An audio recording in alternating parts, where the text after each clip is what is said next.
இதனால பழைய காரியங்கள் பட்டு போக போகுது, புதியவைகள் பூத்து குலுங்கும். பழைய பாதிப்புகள் பட்டு போகும், மனிதனால் போடப்பட்ட காரியங்கள் பட்டு போகும்.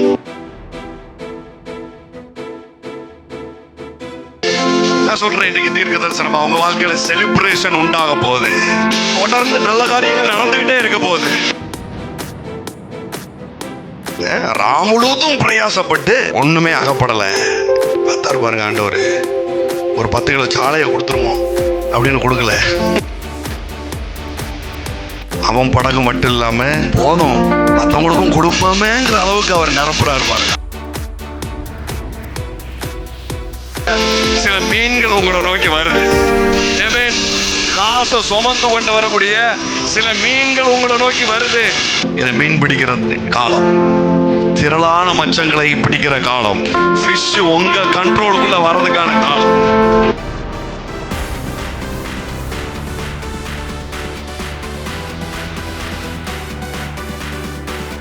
நீ சொன்னால் எல்லாம் ஆகும், உம் சொல்லால் என் ஜீவன் வாழும், உம் கண்கள் என்னை தேடும். நான் உடைந்தால் உம் உள்ளம் வாடும், உம் கிருபையும் உம் வார்த்தையும் எந்தன் வாழ்வை தாங்கும்.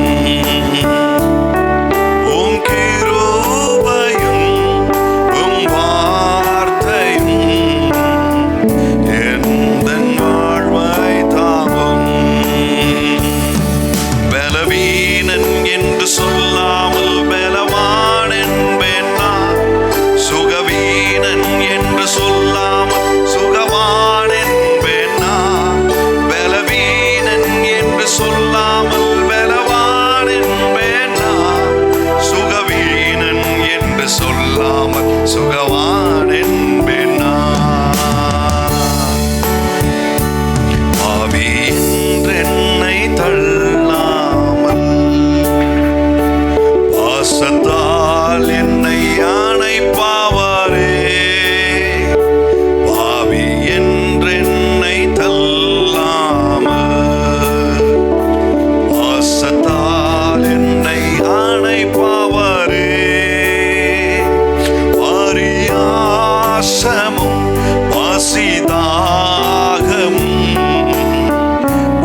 டேடி.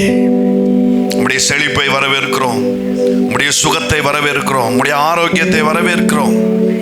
Thank you Lord. உம்முடைய விடுதலையை இந்த இடத்துல வரவேற்கிறோம் டேடி. Thank you father. பிரமிப்பு உண்டாக பண்ணுகிற தேவன், தம்முடைய ஆசீர்வாதத்தினால் பயமுறுத்துகிற தேவன். Thank you Lord. Thank you father. தம்முடைய ஆசீர்வாதத்தினால் பயமுறுத்துகிற தேவன். God, you are a God of surprise. எங்களை எப்பவும் வியப்புக்குள்ள வைத்திருக்கிற தேவன்.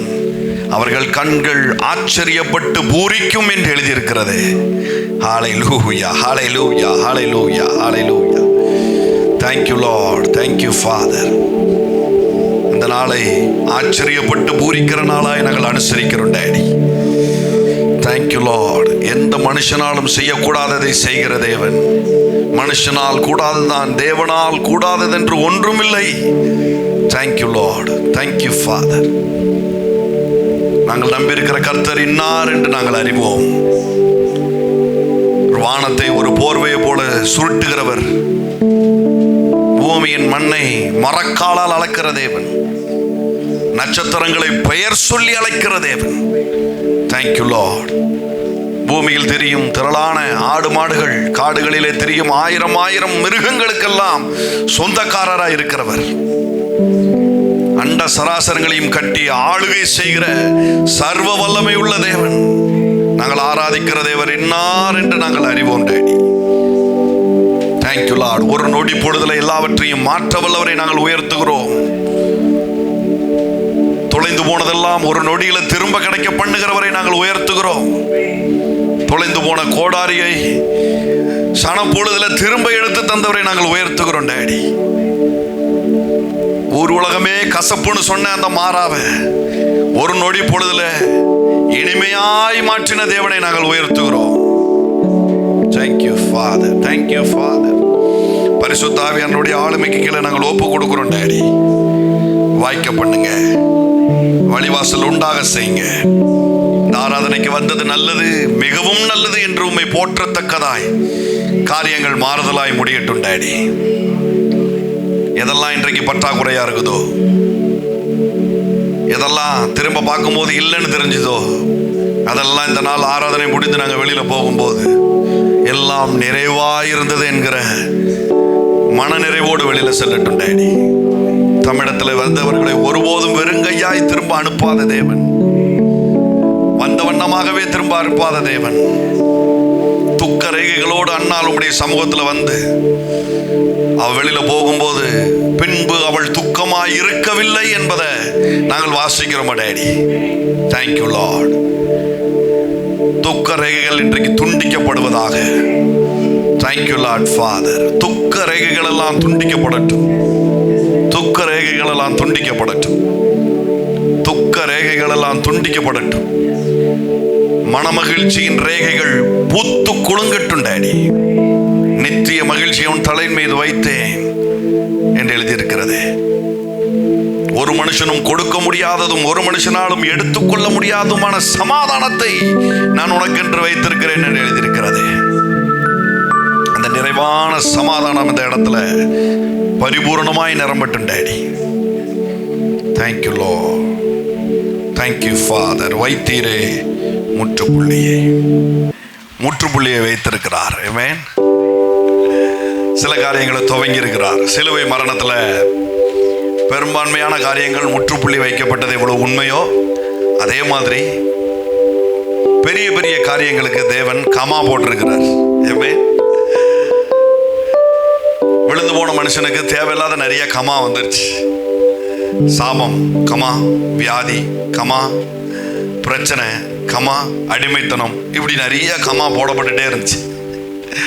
சிலுவையில் எல்லா கமாவையும் தேவன் அழிச்சு அதை ஃபுல் ஸ்டாப் பண்ணியிருக்கிறார். ஆமென். ஹல்லேலூயா. ஆமாம், அது ஃபுல் ஸ்டாப் வைக்கப்பட்டது என்று யாரெல்லாம் அதை டிக்ளேர் பண்ணுறோமோ, அதை அங்கீகரிக்கிறோமோ, அவங்க வாழ்க்கையில் அது முற்றுப்புள்ளி ஆகுது. ஆமென். அதே மாதிரி சிலுவையில் சில காரியங்கள் கமா போடப்பட்டிருக்குது. ஆசீர்வாதம் கமா, சுகம் கமா, ஐஸ்வர்யம் கமா, ஆமென். விடுதலை கமா, இப்படி நிறைய கமா என்ன பண்ணியிருக்குது, சிலுவையில போடப்பட்டிருக்குது. அதெல்லாம் யாரு அங்கீகரிக்கிறாங்களோ, ஆமா சிலுவையில் அதெல்லாம் எனக்கு கமா போடப்பட்டிருக்குது அப்படின்னு சொல்லி யாரெல்லாம் அங்கீகரிக்கிறாங்களோ அதெல்லாம் அவர்களுக்கு சொந்தமா இருக்குது. ஆமென். இது இந்த ஸ்டேட்மெண்ட் சர்ச்சுக்குள்ள சொல்றதுக்கான ஸ்டேட்மெண்ட் கிடையாது, சர்ச்சுக்குள்ள மட்டும் சொல்றதுக்கான ஸ்டேட்மெண்ட் கிடையாது, சர்ச்சுக்குள்ள இருந்து ஆரம்பிக்கிற ஸ்டேட்மெண்ட். ஆமென். வெளியில போகும்போது தேவையில்லாத கமா இருந்ததுன்னா அதை பார்த்து சொல்லணும் பாருங்க, இல்ல நீ முற்றுப்புள்ளி வைக்கப்பட்டது, இது ஃபுல் ஸ்டாப்பா இருக்கணும். ஆமென். ஹல்லேலூயா.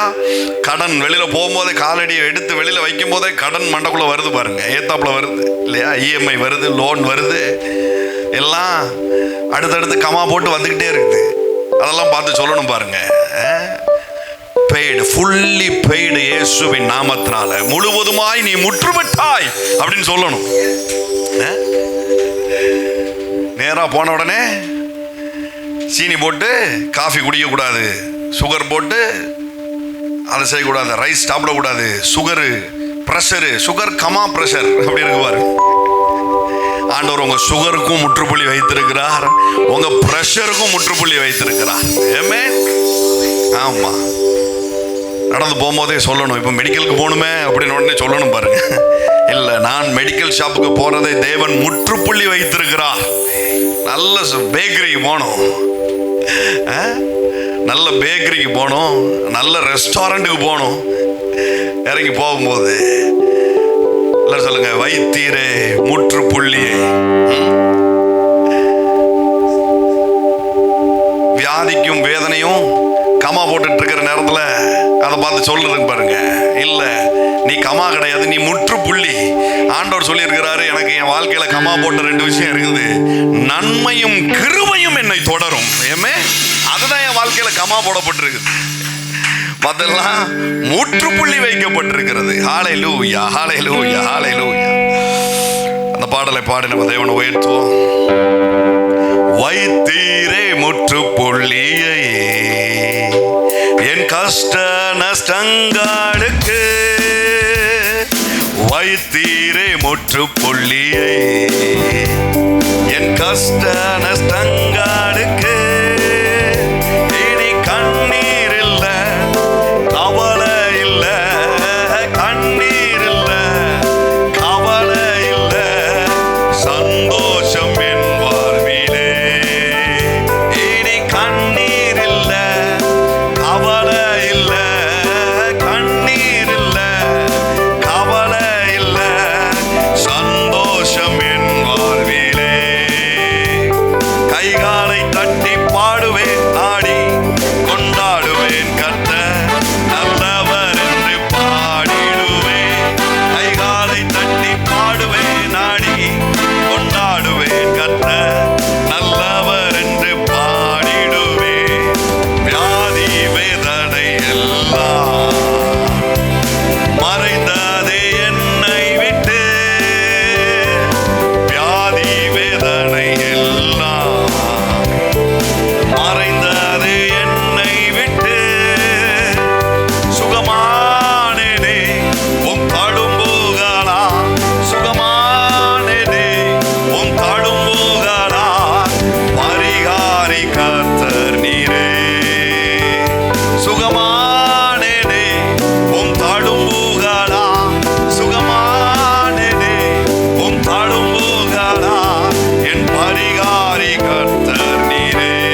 வலிமை முற்றும் அழித்தார் தம் மரணத்தின் வலிமை முற்றும்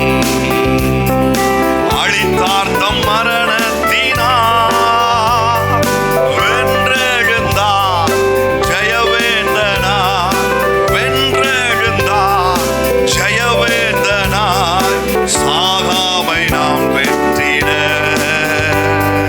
வென்றெழுந்தார் ஜெயவேந்தனா வென்றெழுந்தார் ஜெயவேந்தனா சாவாமை நான் வெற்றிட கைகாலை தட்டி பாடுவேன் ஆடி கொண்டாடுவேன் கர்த்தர் நல்லவர் என்று பாடிடுவேன் கைகாலை தட்டி பாடுவேன் ஆடி கொண்டாடுவேன் கர்த்தர் நல்லவர் என்று பாடிடுவேன் வைத்தீரே முற்றுப்புள்ளியை என் கஷ்ட நஷ்டங்களுக்கு வைத்தீரே முற்றுப்புள்ளியை என் கஷ்ட நஷ்டங்களுக்கு இனி கண்ணீர் இல்ல கவலை இல்ல கண்ணீர் இல்ல கவலை இல்ல சந்தோஷம் என் வாழ்விலே இனி கண்ணீர் இல்ல கவலை இல்ல கண்ணீர் இல்ல கவலை இல்ல சந்தோஷம் என் வாழ்விலே கர்த்தரின் ஆசீர்வாதம் என் மேலே சாபம் இனி இல்லையே கர்த்தரின் ஆசீர்வாதம் என் மேலே சாபம் இனி இல்லையே ஐஸ்வர்யத்தை கொண்டு வருமே ஐஸ்வர்யத்தை கொண்டு வருமே கர்த்தரின் ஆசீர்வாதமே ஐஸ்வர்யத்தை கொண்டு வருமே ஐஸ்வர்யத்தை கொண்டு வருமே கர்த்தரின் ஆசீர்வாதமே கைகாலை தட்டி பாடுவேன் ஆடி கொண்டாடுவேன் கர்த்தர் நல்லவர் என்று பாடிடுவேன் கைகாலை தட்டி பாடுவேன் ஆடி கொண்டாடுவேன் கர்த்தர் நல்லவர் என்று பாடிடுவேன் வைத்தீரே முற்றுப்புள்ளியை என் கஷ்ட நஷ்டங்களுக்கு வைத்தீரே முற்றுப்புள்ளியை கஷ்ட நஷ்டங்களுக்கு இனி கண்ணீர் இல்ல கவலை இல்ல கண்ணீர் இல்ல கவலை இல்ல சந்தோஷம் என் வாழ்விலே இனி கண்ணீர் இல்ல கவலை இல்ல கண்ணீர் இல்ல கவலை இல்ல சந்தோஷம் என் வாழ்விலே நல்ல கரங்களை தட்டி ஆண்டவரை மகிமைப்படுத்துவோமா தீமையான எந்த காரியத்திற்கும் வேற என்ன இருக்குன்னு பார்த்தா மரணம் அப்படிங்கிற ஒரு விஷயம் இருக்கு பாருங்க ஏன் பயம் வருது 4 நாளைக்கு மேல காய்ச்சல் இருந்ததுன்னா ஏதோ ஒரு பயம் வருது பாருங்க வழக்கமா இது வரைக்கும் நம்ம சந்தித்திராத ஒரு பிரச்சனை வரும் பொழுது ஒரு பயம் வருது கிட்டுன்னு நடுங்குது ஏதோ ஒன்று ஆகுது என்ன பயம் அப்படின்னு சொன்னா இந்த காய்ச்சல் அப்படியே என்னைய கொன்றும் என்ன மரணத்துக்கு நேரம் இழுத்துட்டு போயிடும் ஓவர் பண பிரச்சனை இதெல்லாம் இப்படியே நம்மளை இப்படியே இருந்து சாகடிச்சிரும் இப்படியே நம்ம கொன்னுரும் இப்படியே நம்மளை தள்ளிரும் சாகடிச்சிரும் அப்படிங்கிற ஒரு மரண பயம்தான் பாருங்க ஏன்னா எல்லா தீமையான காரியமும் எங்க போய் முடியுதுன்னா அந்த மரணத்துல போய் முடியுது அதனாலதான் ஆண்டவர் சிலுவையில மரணத்தை ஜெயித்தார் அப்படின்னு இருக்குது அந்த பயத்தை கொடுக்கக்கூடிய வேற அவர் டிஸ்கனெக்ட் பண்ணி விட்டுருக்கிறார் பாருங்க அதை அழுக பண்ணி இருக்கிறார் அது மட்டும் இல்ல நேரா மரணத்துக்குள்ள போன இயேசு நேரா பாதாளத்துக்கு போறாரு அங்க போய் ஒரே நாள்ல பாதாளத்தை அடிச்சு நொறுக்கி பிசாசை ஒண்ணு இல்லாம பண்ணி பாதாளத்தின் திறவுகோல்களையும் கையில் எடுத்துட்டு வந்துட்டாரு மரணத்தின் சாவியும் இப்ப என் கையில இருக்குது, பாதாளத்தின் சாவியும் என் கையில இருக்குது அப்படிங்கிறார். பத்மு தீவுல யோவான் இருக்கும் பொழுது அவனுக்கு தேவன் வெளிப்படுத்துறார். யாரும் இல்லாத நடு காடு, அது ஒரு ஜெயில் மாதிரி பாருங்க. ஈஸியில் தப்பிக்க முடியாது. அப்படியே செத்து போயிருவோமோன்னு யோசிச்சுட்டு பார்க்கும்போது ஆண்டவர் அவனுக்கு விஷன்ல வராரு. பயப்படாத, மரணத்தின் சாவி என் கையில இருக்குது. நீ விரும்புற நேரத்தில் சாவியை போட்டு ஓபன் பண்ணி வந்துக்கிடலாம். அதுவா இஷ்டத்துக்கு உன் வாழ்க்கையில நுழைய முடியாது. நான் உங்களுக்கு தீர்க்க தரிசனமா சொல்றேன், மரணம் உங்க வாசலை எட்டி பார்க்க முடியாது. நாம என்னைக்கு நிர்ணயம் பண்றோமோ அந்த கீயை நம்ம எடுத்துக்கிடலாம். பாதாளத்துல பாருங்க, பிசாசனுடைய வீட்டு சாவியும் என் கையில இருக்கு அப்படின்ட்டு. இப்ப அவனை வீட்டுக்குள்ள வச்சு பூட்டி இருக்கிறாரு. அவனை அடிச்சு கண்ணை எண்ணெல்லாம் பேத்து கைய கால முறிச்சு என்ன பண்ணி இருக்கிறாரு, வெளியரங்க கோலமாக்கி, அவன் ஒண்ணு இல்லாத பையன் அப்படிங்கிறத வெளியரங்க கோலமாக்கி உள்ள வச்சு லாக் பண்ணி எடுத்துட்டேன் சாவிய. அவனும் இஷ்டத்துக்கும் வாழ்க்கைக்குள்ள வர முடியாது. பாதாளத்தின் வாசல்கள் அதை மேற்கொள்ளுவதில்லை அப்படின்னு இருக்குது. ஏமே, உங்க வாழ்க்கையில பிசாசும் வேலை செய்ய முடியாது, மரணமும் வேலை செய்ய முடியாது. பயத்தை உண்டு பண்ணுகிற வேறு மரணமா இருக்குது. அதையே தேவன் உள்ள இல்லாம பண்ணிட்டாருன்னா பயம் எங்க இருந்து நம்மளுக்கு வேலை செய்ய முடியும்? மீண்டும் பயப்படுவதற்கு நம்ம அடிமைத்தனத்தின் ஆவியை பெறாமல் அப்பா பிதாவே என்று கூப்பிடக்கூடிய ஆவியை தேவன் நம்மளுக்கு கொடுத்திருக்கிறார். ஹல்லேலூயா. ஏமே, எல்லாரும் சொல்லுங்க, மரணம் என் வாழ்க்கையில வராது. அதுவா வராது. எல்லாரும் சொல்லுங்க, மரணம் என் வாழ்க்கையில வராது, என் குடும்பத்துக்குள்ள வராது. அதோடைய குட்டி பிள்ளைகள் தான் அந்த வியாதி இதெல்லாம் பாருங்க, மரணத்துடைய குட்டி பிள்ளைகள். தாயே போட்டு தள்ளிட்டா அதுல இருந்து ஜெனரேஷனே வராது இல்லையா? சுமக்கக்கூடிய தாயை போட்டு தள்ளிட்டோம்னா அதுல இருந்து ஜெனரேஷனே வராது. பாருங்க, ஆண்டவர் பண்ணிட்டாரு, மரணத்தின் தாயை ஒண்ணு இல்லாம பண்ணிட்டார். மரணத்தின் பிள்ளைகளுக்கு இங்க வேலையே இல்லை. என்ன சொல்லுங்க, வியாதி என் வாழ்க்கையில இருக்காது. சொல்லும் போதே பட்டு போகும் இயேசுவின் நாமத்தினால. Angels are waiting here. Angels are waiting here. நான் மறுபடியும் சொல்றேன், தேவதூதர்கள் இந்த இடத்துல உண்டு. தேவதூதர்கள் இந்த இடத்துல உண்டு. சும்மா எஸ்கார்டுக்காக மட்டும் இல்லை, ஏதோ நம்மளை கல்லுல இடிக்காதபடி பாதுகாக்கிறதுக்கு மட்டும் இல்லை, ஹீலிங்க தரக்கூடிய ஏஞ்சல்ஸ் இந்த இடத்துல உண்டு. ஏமே, வியாதியை வேரோட பட்டு போக பண்ணுகிற ஏஞ்சல்ஸ் இந்த இடத்துல உண்டு. உங்களுக்காக பரலோகத்துல உண்டாக்கப்பட்டிருக்கிற சில ஸ்பேரை மாத்துறதுக்கான ஏஞ்சல்ஸ் இந்த இடத்துல உண்டு. சுரக்காத சுரப்பிகள் எல்லாம் சுரக்க வைக்கிற ஏஞ்சல்ஸ் இந்த இடத்துல உண்டு. ஆமென். வியாதி வேதனை எல்லாம் மறைந்ததே என்னை விட்டு, வியாதி வேதனை எல்லாம் மறைந்ததே என்னை விட்டு, குணமானேனே உம் தாழும்போகளா, சுகமானேனே உம் தாழும்போகளா, என் பரிகாரி கர்த்தர் நீரே. சுகமானேனே உம் தாழும்போகளா, சுகமானேனே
காரியங்களுக்கு தேவன் இந்த நாளில் கமா போடுறத நீங்க அனுபவிக்க போறீங்க. முற்றுப்புள்ளியை என்ஜாய் பண்றது மட்டும் இல்ல, சில காரியத்துக்கு கமா போடப்படுது. தவறான விளைச்சல்கள் முற்றுப்புள்ளி வர்றது எவ்வளவு உகந்த ஒரு விஷயமோ, அதுக்கப்புறம் ஒரு நல்ல விளைச்சல் உண்டாகணும் பாருங்க. அது அதை விட ரொம்ப முக்கியம். கல் முள்ளா இருக்கிற ஒரு ஏரியாவை கிளீன் பண்ணிட்டோம், கிளீன் பண்ணி அது கிளீன் பண்ண மாதிரியே இருக்கு அப்படின்னா அதுல ஒரு பிரயோஜனம் இல்லை. யோவேல் 2 சொல்லுது, வனாந்தரத்துல மேய்ச்சல் உண்டாகும். ஹல்லேலூயா. நல்ல கரங்களை தட்டி ஆண்டவரை மகிமைப்படுத்தும். வனாந்தரத்துல மேய்ச்சல் உண்டாகும். வனாந்தரத்துல மேய்ச்சல் உண்டாகும் அப்படிங்கும் போது இது ஒரு தூய தமிழா இருக்குது. டக்குன்னு பார்க்கும்போது அண்டர்ஸ்டாண்ட் பண்றது கொஞ்சம் கஷ்டமா இருக்குது இல்லையா? வனாந்தரங்கிறது பாலைவனம் மாதிரி பாருங்க, புல்லு பூண்டு கூட முளைக்காத ஒரு ஏரியா. தண்ணியை ஊத்துனா உள்ள உறிஞ்சிட்டு ஓடிடும். ஆண்டவர் சொல்றாரு, இப்போ கண்ணு முன்னாடி இருக்கிற வனாந்தரம் இருக்கு பத்தியா, அது அப்படியே பச்சை பசேல்னு புல்லா மாறி, அது மட்டும் இல்ல அதுல திரளான ஆடு மாடுகள்லாம் வந்து அதுல மேயும், நீ பாப்ப பாரு அப்படிங்கிறாரு. சொல்லுங்க, வனாந்தரம் வயல்வெளி ஆகும். மேய்ச்சல் உண்டாகும். வனாந்தரத்துல மேய்ச்சல் உண்டாகும். நான் வார்த்தை நான் டிக்ளேர் பண்றேன். உங்க வாழ்க்கையில சில காரியங்கள் மேய்ச்சல் இருக்கு. மேய்ச்சல்ங்கும் போது வனாந்தரத்துல நீ போய் மேய்வே அப்படின்னு ஆண்டவர் சொல்லல. நல்ல கவனிங்க, நல்ல கவனிங்க, நல்ல கவனிங்க. ஹோலி ஸ்பிரிட் இன்னைக்கு உங்களை வேற லெவலில் தூக்கிட்டு போக போறது உறுதி. ஹல்லேலூயா. உங்களை பிரமிப்புண்டாக பண்ண போறது உறுதி. உங்களை ஆச்சரியப்படுத்த போறது உறுதி. உங்கள் கண்கள் பூத்து குலுங்கும்படி செய்ய போறது உறுதி. கண்கள் பூரிப்பாகும் அப்படின்னு இருக்குது. பூர்வம்லாம் ஆட்டோமேட்டிக்கா தூக்க போகுது. வியந்து பார்க்க போகுது, வியந்து பார்க்க போகுது. கர்த்தருடைய தீர்க்கதரிசியா நான் சொல்றேன், இன்றைக்கு அது நடக்கும், இன்றைக்கு அது சம்பவிக்கும். உங்கள் கண்கள் ஆச்சரியப்பட்டு பூரிக்கும். ஹல்லேலூயா. வனாந்தரத்துல நீ மேய்வே அப்படின்னு சொல்லல, உன் வனாந்தர வாழ்க்கையில மேய்ச்சல் உண்டாகும். அதாவது மற்றவங்க எல்லாம் வந்து உன்ட்ட நன்மையை பார்க்க போறாங்க. ஹல்லேலூயா. மற்றவங்க எல்லாம் வந்து உன்ட்ட வந்து மேய போறாங்க.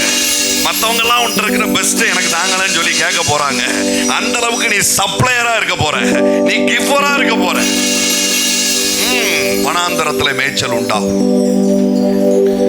எதை ஃபுல் ஸ்டாப் வைக்கிறாரு, எதை கமா போடுறாரு பாருங்க. வனாந்தரத்தை கிளீன் பண்ணி வச்சுட்டேன் இல்ல, வனாந்தரத்துல மேய்ச்சல் வர்ற அளவுக்கு கொண்டு போய் விட போறேன். ஹல்லேலூயா. இந்த நாள்ல பழைய காரியங்கள் பட்டு போக போகுது. ஆமென். எல்லாம் சொல்லுங்க, பழையவைகள் பட்டு போகும், புதியவைகள் பூத்து குலுங்கும். ஐயோ, நல்ல ஸ்ட்ராங்கா சொல்லுங்க, புதியவைகள் பூத்து குலுங்கும், பழையவைகள் பட்டு போகும், பழைய பாதிப்புகள் பட்டு போகும், மனிதனால் போடப்பட்ட காரியங்கள் பட்டு போகும், சூழ்நிலையினால் போடப்பட்ட பாதிப்புகள் பட்டு போகும். இன்றைக்கு புதிய சூழல் உங்க வாழ்க்கையில் உண்டாகும். சிலது கமா போடப்படுது. இன்றைக்கு வியாதியும் வேதனையும் எல்லாம் முற்றுப்புள்ளி பெற போகுது. இந்த நாள்ல எல்லாம் சொல்லுங்க, எல்லாம் முற்றுப்புள்ளி ஆக போகுது. வியாதியும் வேதனையும் முற்றுப்புள்ளி ஆக போகுது. வியாதியும் வேதனையும் முற்றுப்புள்ளி பெற போகுது. ஆமா, வியாதியும் வேதனை, நல்ல கரங்களை தட்டி சொல்லுவோமா, வியாதியும் வேதனையும் முற்றுப்புள்ளி உண்டாக போகுது. நன்மையும் கிருபையும் இந்த நாள்ல தொடரும். Come on, declare it with me. நன்மையும் கிருபையும் இந்த நாள்ல எனக்கு தொடரும். Amen. Hallelujah. Thank you, Holy Spirit. நீர் நல்லவர் அப்படிங்கிறது ஏதோ அவரை துதிக்கிறதுக்காக சொல்லப்படுகிற ஒரு வார்த்தை அப்படின்னு நினைச்சுக்கிட கூடாது. சரியா? துதிக்கலாம், அதை சொல்லி தான் துதிக்க முடியும். ஆனா அது ஏதோ அந்த ஃபேஸ் வந்து அதுக்காக உள்ளது. இந்த ஸ்டேட்மெண்ட் வந்து அவரை துதிக்கும் போது மட்டும் பிரயோஜனப்படுத்தக்கூடிய ஒரு வார்த்தை அப்படின்னு நினைச்சுக்கிட கூடாது. பாருங்க, ஆபிரகாம் எப்படி விசுவாசத்தில் வல்லவன் ஆனான், அவன் எப்படி வல்லமை உள்ளவனா மாறுறான். சத்தே இல்லாதவன், சரீரம் செத்து போனவன் எப்படி சத்துள்ளவனா மாறுறான், எப்படி சந்ததிகளுக்கு ஜாதிகளுக்கு தகப்பனா வல்லமை உள்ளவனா மாறுறான் அப்படின்னு பார்த்தா, அவர் சர்வ வல்லமை உள்ளவர், அவர் சர்வ வல்லமை உள்ளவர், அவர் சர்வ வல்லமை உள்ளவர்னு போற இடத்துலலாம் சொல்றான். சொல்லி சொல்லி சொல்லி சொல்லி இவன் வாழ்க்கையில வல்லமை பெருகுது பாருங்க. அதே மாதிரிதான் அவர் நல்லவர் நல்லவர் நல்லவர்னு சொல்ல சொல்ல நன்மை உங்க வாழ்க்கையில பெருக்கெடுத்துக்கிட்டே இருக்கும். ஏமே நல்ல கரங்களை தட்டி அந்த நல்லவருக்காக ஹல்லேலூயா. ஏமே இது அவரை மாத்திர ஒரு காரியம் அல்ல. நாம் ஏறெடுக்கிற வார்த்தைகள், நாம் சொல்லுகிற வார்த்தைகள், நாம் துதிக்கிற துதியின் வார்த்தைகள் ஒருபோதும் அவரை மாத்தாது. அவர் நேற்றும் இன்றும் என்றும் மாறாதவர். ஆனா துதி ஏறெடுக்கும் பொழுது அது நம்மளை மாத்துது, நம்முடைய வாழ்க்கையை மாத்துது. ஏமே அவர் நல்லவர் என்று சொல்லும் பொழுது இது எங்க வாழ்க்கையில் ஒரு பெரிய தாரக மந்திரம் பாருங்க. அப்போ இந்த சத்தியங்கள்லாம் தெரியாது. அவர் நல்லவருங்கிற சத்தியம் கூட பெருசாக தெரியாது. ஃபெய்த்துன்னு ஒன்று இருக்குது, விசுவாசம்னு ஒன்று இருக்குது, அதை நம்மளால் ஆக்டிவேட் பண்ண முடியும். அவர் நல்லது செய்கிற தகப்பன், இதெல்லாம் எதுவுமே தெரியாது, எதுவுமே தெரியாது. உட்காந்து அழ தெரியும், உட்காந்து ஒப்பாரி வைக்க தெரியும், அது மட்டும் தான் தெரியும். தேவ சமூகத்தில் போய் நம்ம போய் ஒப்பாரி வைக்கலாம், நம்மளை யாரும் பார்க்க மாட்டாங்க அப்படிங்கிறது மட்டும்தான் தெரியும் பாருங்க. ஆனால் தேவ ஆவியானவர் ஒரு விஷயத்தை எங்களுக்கு கற்றுக் கொடுத்தார். தேவாவியானவர் ஒரு விஷயத்தை கற்றுக் கொடுத்தார். எல்லாம் உட்காந்து அழுவோம், அழுது முடிச்சுட்டு சொல்லுவோம், சரி எது எப்படியோ நீர் நல்லவராக தான் இருக்க முடியும் அப்படின்னு சொல்லுவோம் பாருங்க. வேற ஒரு சத்தியமும் தெரியல. முதல்ல தெரிஞ்ச ஒரே ஒரு விஷயம், தீமைன்னு ஒன்று நடந்ததுன்னா அது நிச்சயமா உங்ககிட்ட இருந்து வர்றது இல்லை டாடி. எங்க வாழ்க்கையில நடக்கிற எல்லா நன்மைக்கும் நீர் ஒருத்தர் தான் காரணர், நீர் நல்லவர் அப்படின்னு சொன்னோம் பாருங்க. ஏமே இன்ன வரைக்கும் நல்ல காரியமா நடந்துட்டு இருக்குது. நான் உங்களுக்கு சொல்றேன், இந்த நாள்ல இருந்து நல்ல காரியங்களா நடக்க போகுது. ஐயோ, நல்ல கையை தட்டி ரிசீவ் பண்ணிருக்க வேண்டாமா? நல்ல காரியமா நடக்க போகுது. குடுகுடுப்பக்கான மாதிரி உங்களுக்கு நான் சொல்றேன், நல்லதா நடக்க போகுது. ஏமே நல்ல காலம் பிறக்குது, நல்ல காலம் பிறக்குது. குடுகுடுப்புக்காரன் ஒரு கெஸ்ஸிங்ல சொல்றான், சொல்லி வைப்போம் நடந்தா உண்டு இல்லைன்னா போதும் அப்படின்னு. இங்க நான் சொல்லி வைப்போங்கிறதுனால தான் சொல்லலை, சரியா? அக்யூரேட்டா உங்களுக்கு ப்ராபசி பண்றேன். நன்மையே அன்றி வேற ஒன்றும் உங்க வாழ்க்கையில நடக்காது. ஏமே இதை விட பெரிய தீர்க்க தரிசனம் இருக்கவே முடியாது பாருங்க. அக்யூரேட்டா சொல்றேன், உங்களை பார்த்து சொல்றேன், நன்மையும் கிருபையும் உங்களை தொடரும். ஏமே ஹல்லேலூயா. சிலுவையில் என்ன நடந்தது? என்னிடத்தை அவர் ஏற்றுக்கொண்டார், அவர் ஸ்தானத்தை எனக்கு எழுதி கொடுத்தார். ஏமே பாவமானார் அப்படின்னு சொல்லி தமிழ்ல வந்திருக்குது. சில மொழிபெயர்ப்பு அவர் பாவியானார் அப்படின்னே இருக்குது. என்னங்க போசுக்குன்னு இயேசுவை பாவின்ட்டீங்க? பாவிகளின் சிநேகிதர் வரைக்கும் ஓகே, அவரை பாவின்னு சொல்றதை அக்செப்ட் பண்ண முடியாது அப்படின்னு யோசிக்கிறீங்கன்னு நினைக்கிறேன். ஆனால் சில டிரான்ஸ்லேஷன் அப்படியே சொல்லுது, அவர் சின்னர் ஆயிட்டார் அப்படின்னு சொல்லுது. ஒட்டுமொத்த பாவமும் அவர் மேல இறங்கும் பொழுது என்ன ஆயிருது? எதன் அடிப்படையில் நம்ம சின்னர்னு சொல்றோம்?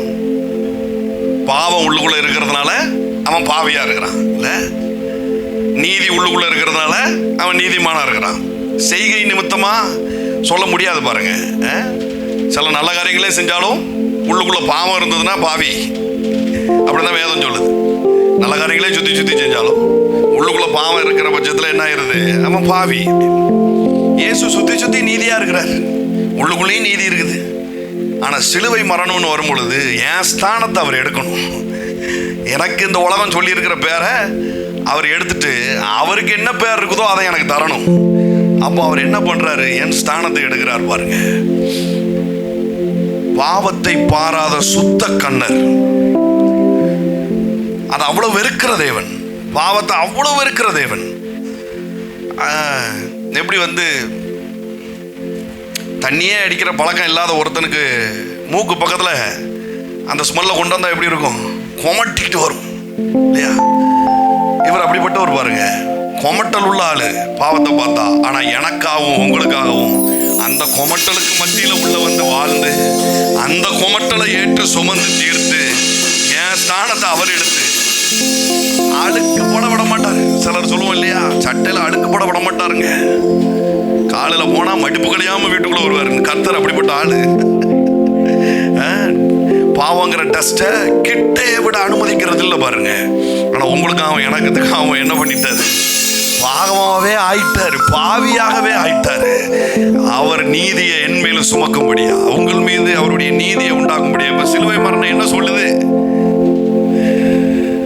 எவனாவது உங்களை பார்த்து அடப்பாவி அப்படின்னு சொன்னானா வாயை பொத்து, அந்த பாவி அவரா ஆயிட்டாரு, இன்னைக்கு நான் நீதிமானா இருக்கிறேன். ஆமென், ஹல்லேலூயா. இன்னைக்கு என்னை பார்த்து அடப்பாவின்னு சொல்லக்கூடாது, அட நீதிமானே அப்படின்னு வேணா சொல்லிக்கோ, அட நீதியே அப்படின்னு வேணா சொல்லிக்கோ. ஆனா என்னைய பார்த்து அட பாவமே அட பாவியேன்னு சொல்லாத. நான் மறுபடியும் தீர்க்க தரிசனம் இப்போ ஒன்று தோன்றதுனால சொல்றேன், அடப்பாவமே அப்படிங்கிற அளவுக்கு உங்க வாழ்க்கை இருக்காது. ஏமே அதையும் ஏற்று சுமந்து இருக்கிறாரு. 4 பேர் இறக்கப்படும்படியா உங்க வாழ்க்கை இருக்காது. நான் அடிச்சு சொல்றேன், தீர்க்க தரிசனமா சொல்றேன். மனிதர்கள் கண்கள்ல தேவன் தயவை உண்டு பண்ணுகிறார். சொல்லுங்க, மனிதர்கள் கண்கள்ல தேவன் தயவை உண்டு பண்றார். ஆனா கையேந்தி பொழைக்கிற ஒரு வாழ்க்கையை தேவன் உங்களுக்கு வைக்கல. நீங்க போற இடத்துல உங்களுக்கு தயவு உண்டா? நீங்க தயவுக்காக ஒரு மனுஷனையும் தொங்க வேண்டிய அவசியம் அல்ல. ஆமென். எந்த மனுஷனையும் போய் தயவுக்காக தொங்க வேண்டியதில்லை. ஒரு மனுஷன் நீங்கள் அன்பு கூறலாம், ஒரு மனுஷனை நீங்க மரியாதை செலுத்தலாம், கனப்படுத்தலாம், தப்பு இல்லை. ஆனா கையேந்திர அளவுக்கு இருக்கக்கூடாது. ஐயோ பாவமே அப்படின்னு ஒரு மனுஷன் நம்மளை பார்த்து சொல்லக்கூடாது. கெத்தா தயவை வாங்கணும். ஏமே கெத்தா தயவை வாங்கணும். எனக்கு ஒரு பஸ் கம்பெனி அதிபரோட பையன் ஒருத்தன் தெரியும் பாருங்க. அவன் அந்த என் ஃப்ரெண்டு தான். நாங்கள் ஏறுற பஸ்ஸில் பார்த்தா அவங்க கூட போனால் எங்களுக்கும் டிக்கெட் ஃப்ரீ. எந்த பஸ்ஸில் ஏறினாலும், ஈவன் கவர்மெண்ட் பஸ்ஸில் போனாலும் அவனுக்கு ஃப்ரீ. அப்படிங்கிறதுனால ஃப்ரீனா என்ன, ஒரு மரியாதை நிமித்தமாக ஒவ்வொரு ஓனரும் சொல்லி வச்சுக்கிடுறது தான். அவன் எந்த கம்பெனி பஸ்ஸில் ஏறினாலும் அவனுக்கு ஃப்ரீ. அவன் கூட போகிறதுனால நமக்கும் ஃப்ரீ. இப்போ அவனுக்கு காட்டுறது இறக்கம் கிடையாது, சரியா? அவனுக்கு ஒரு பஸ்ஸில் வந்து ஃப்ரீயாக டிக்கெட் கொடுக்கறது பேர் இறக்கம் கிடையாது. அது ஒரு ஃபேவர் தான். ஆனால் கூட அது பரிதாபத்துக்குரிய ஒரு ஃபேவர் கிடையாது. அது மரியாதையான ஃபேவர். நான் சொல்கிறேன், இன்றையிலிருந்து அப்படிப்பட்ட மரியாதையான ஃபேவர் உங்கள் வாழ்க்கையில் செயல்படும். ஆமாம், மரியாதையான ஃபேவர். சில தியேட்டர் அதிபர்களும் நம்மளுக்கு பழக்கம். சில தியேட்டர் அதிபர்கள் பழக்கங்கிறதுனால தியேட்டருக்கு போனால் ஃப்ரீ. ஆஹா, இவன் அப்படிப்பட்டவனா அப்படின்னு நீங்கள் யோசிக்கிறீங்களா? இதை பற்றி நான் கொஞ்சம் வளர்ந்ததுக்கு அப்புறம் பேசுவோம், சரியா? இப்போ பேச வேண்டாம். சில தியேட்டர்லாம் நம்மளுக்கு ஃப்ரீ. தியேட்டரில் ஃப்ரீங்கிறது எதுக்கு? தியேட்டருக்கு படம் பார்க்கறதுக்கு காசு கொடுக்க வக்கில்ல அப்படிங்கிறதுனால இல்லை, மரியாதையான தயவு பேரு. அப்படிப்பட்ட தயவை தான் தேவன் நமக்கு ஏற்படுத்தி தரேன்னு சொல்லியிருக்காரா தவிர நீங்க கையேந்தி நிற்பீங்க அவன் ஏதாவது இறங்குவான்னு ஆண்டவர் சொல்லல. ஹல்லேலூயா. எந்த கவர்மெண்ட் அபிஷியல் முன்னாடியும் நீங்க கை கட்டி நிக்க மாட்டீங்க. அவன் மரியாதையா உங்களுக்கு தயவு காட்டுவான். ஏமே எல்லா அரசு அதிகாரிகளும் நான் உங்களுக்கு சொல்றேன், மரியாதையா உங்களுக்கு தயவு காட்டுவார்கள். மரியாதையான தயவு. எல்லாரும் சொல்லுங்க, ஐயோ வார்த்தையே சூப்பரா இருக்கு. இப்படிப்பட்ட வார்த்தை வேதத்திலே கிடையாதுங்க. மரியாதையான தயவு அதெல்லாம் ஆட்டோ பின்னாடியே எழுதலாம், கல்வெட்டில் பொறிச்சு வைக்கலாம். ஆமாம், கோட் ரெடி பண்ணி போடுவோன்னே அந்த கோட்லாம் சொல்கிறாங்கல்ல, அந்த மாதிரி ரெடி பண்ணி போடுவோம். கர்த்தர் உங்களுக்கு மரியாதையான தயவை மனிதர்கள் மூலியமாய் கட்டளையிடுவார். விஜயாரணா சர்ச்சில் போய் பேச போயிருந்தேன். ஆண்டவர் ஒரு பேசிட்டு இருக்கும் போதே ஒரு ஒரு ஒரு ப்ராஃபஸி ஆண்டவர் ரிலீஸ் பண்ணார். வேதத்தில் சொல்லப்பட்டிருக்கிற சில காரியங்களை ஆண்டவர் செலிப்ரேட் பண்ண சொன்னார். அதை ஆரவாரத்தோடு நீங்கள் கைதட்டி வெல்கம் பண்ணுங்க அப்படிங்கிறத கற்றுக் கொடுத்தாரு பாருங்க. இப்போ கர்த்தர் நல்லவர் அப்படிங்கிறத செலிப்ரேட் பண்ணிட்டு இருக்கிறோம். நம்மளை அறியாமலே நம்ம செலிப்ரேட் பண்ணிட்டு இருக்கிறோம். இப்படி செலிப்ரேட் பண்ணும்போது என்ன ஆகுதுன்னா, நீங்கள் செலிப்ரேட் பண்ணுற எல்லா விஷயத்தோடும் நீங்கள் உடன்படுகிறீர்கள் அப்படின்னு அர்த்தம். நீங்கள் உடன்படுறீங்க, செலிப்ரேட் பண்ணுற எல்லாத்தோடையும் நீங்கள் உடன்படுறீங்க. நீங்கள் உடன்படுற எல்லா காரியமும் உங்களோடு உடன்படிக்கை பண்ணும். ஏமே நீங்கள் உடன்படுற எல்லா காரியமும் உங்களோட உடன்படிக்கை பண்ணும். இன்னைக்கு அநேக நடிகர்கள் அரசியலுக்கு வராங்க இல்லையா? நம்மளுக்கு பிடிச்ச நடிகராக இருக்கலாம், பிடிச்ச ஆட்களாக இருக்கலாம், பிடிக்காத ஆட்களாக இருக்கலாம். இப்போ பிடிச்ச ஆள் சிஎம் ஆயிட்டார் அப்படின்னு சொன்னால் என்ன பண்ணுவோம்? செலிப்ரேட் பண்ணுவோம் இல்லையா? வாழ்த்து சொல்லுவோம், தெரிஞ்சவங்கள்ட்ட நம்ம ஆள் ஆயிட்டாரு அப்படின்னு சொல்லுவோம், சந்தோஷத்தை காட்டிக்கிட்டே இருப்போம். சரி, ஏதோ ஒரு விதத்தில் செலிப்ரேட் பண்ணுவோம். பிடிக்காத ஆள் ஆயிட்டாருன்னா கண்டுக்கவே மாட்டோம், உதாசீனப்படுத்தும் இல்லையா? அதை பெருசாக பேச மாட்டோம். அதோட உடன்படலைன்னு அர்த்தம். நம்ம அதோட உடன்படலை. அந்த மாதிரி தான் கர்த்தர் நல்லவர்ங்கிறத செலிப்ரேட் பண்ணும் பொழுது அதோடு நீங்கள் உடன்படிக்கை பண்ணுகிறீர்கள். அதோடு நீங்கள் உடன்படுகிறீர்கள். அப்போ அதற்கு ஏற்ற காரியங்கள் நம்ம வாழ்க்கையில் நடக்குது. நீங்கள் ஒரு வேதம் சொல்லுது, ஒரு மனுஷனை, நான் அனுப்புகிற மனுஷனை நீ வந்து ஒரு போதகனா நீ அக்செப்ட் பண்ணனா, ஒரு பாஸ்டரா நீ அக்செப்ட் பண்ணா, ஒரு ஆசீர்வதிக்கப்பட்டவனா நீ அக்செப்ட் பண்ணனா அதற்கு ஏற்ற பலன் உனக்கு உண்டாகும் அப்படின்னு சொல்லுது. அவனை அப்படி நீ செலிப்ரேட் பண்ணனா என்ன அர்த்தம்? அதற்கு ஏற்ற பலன் வரும். அவனை ஒரு தீர்க்கதரிசியா நீ செலிப்ரேட் பண்ணா தீர்க்கதரிசிக்கு உண்டான பலன் வரும் அப்படின்னு சொல்லுது. எதெல்லாம் நீங்க செலிப்ரேட் பண்றீங்களோ, குறிப்பா தேவ பிரசன்னத்துல எதெல்லாம் நீங்க செலிப்ரேட் பண்றீங்களோ அது எல்லாம் இன்றைக்கு உங்க வாழ்க்கையில உடன்படிக்கையா உள்ள வரும். ஏமே உடன்படிக்கையின் மகத்துவம் ஓரளவுக்கு உங்களுக்கு தெரியும் நான் நினைக்கிறேன். உடன்படிக்கை என்ன? பெரிய ராஜா சின்ன ராஜாவோடு பண்றது பேர் தான் உடன்படிக்கை. திராணி உள்ளவன் திராணி இல்லாதவனோடு பண்றது தான் உடன்படிக்கை. திராணி உள்ள தேவன் திராணியே இல்லாத நம்ம கூட உடன்படிக்கை பண்றார். ஏமே என்ன உடன்படிக்கை? இல்லாத திராணி எல்லாம் ஏன் திராணியா இருக்க போகுது அப்படிங்கிறது தான் உடன்படிக்கை. ஏமே ஹல்லேலூயா. எதெல்லாம் நீங்க திராணியற்று போய் நிற்கிறியோ அதெல்லாம் என்னுடைய பலத்தால் இடைகட்டப்படும் என்கிறது தான் உடன்படிக்கை. கர்த்தர் நல்லவருங்கிறதுக்குள்ள இவ்வளவு இருக்குது. ஏமே இயேசு அப்படிங்கிற நாமத்துக்குள்ள இன்னும் அநேகமா இருக்குது. அதை இன்னொரு நாள் உங்களுக்கு சொல்றேன். அப்படிப்பட்ட நாமத்தை ஏதாவது பிரச்சனைன்னு வரும்போது இயேசுவே அப்படின்னு சொல்றதுக்காக அந்த நாமம் கொடுக்கப்படலை. அதே மாதிரிதான் கர்த்தர் நல்லவருங்கும் போது ஏதோ துக்கித்து சொல்லக்கூடிய ஒரு வார்த்தை இல்லை. சரி சரி விடுங்க, கர்த்தர் நல்லவர் அப்படிங்கிறதுக்காக சொல்லப்படுற வார்த்தை இல்லை. நீங்க கர்த்தர் நல்லவர்னு சொல்லும் போதெல்லாம் ஏதோ சம்திங் உங்க வாழ்க்கையில நடக்குது. ஆமென். உடன்படிக்கை வந்து நினைவு கூறப்படுது, பரலோகம் என்ஜாய் பண்ணுது. அதை நீங்க சொல்லுகிற வார்த்தைகள் செலிப்ரேஷன் மோடுல சொல்லப்படட்டும். அதற்குள்ள பொருளாதார செழிப்பு இருக்குது. நான் சொல்றேன், செலிப்ரேஷனை விரும்பினா பொருளாதாரம் கொட்டுன்னு கொட்டும். ஆமென்.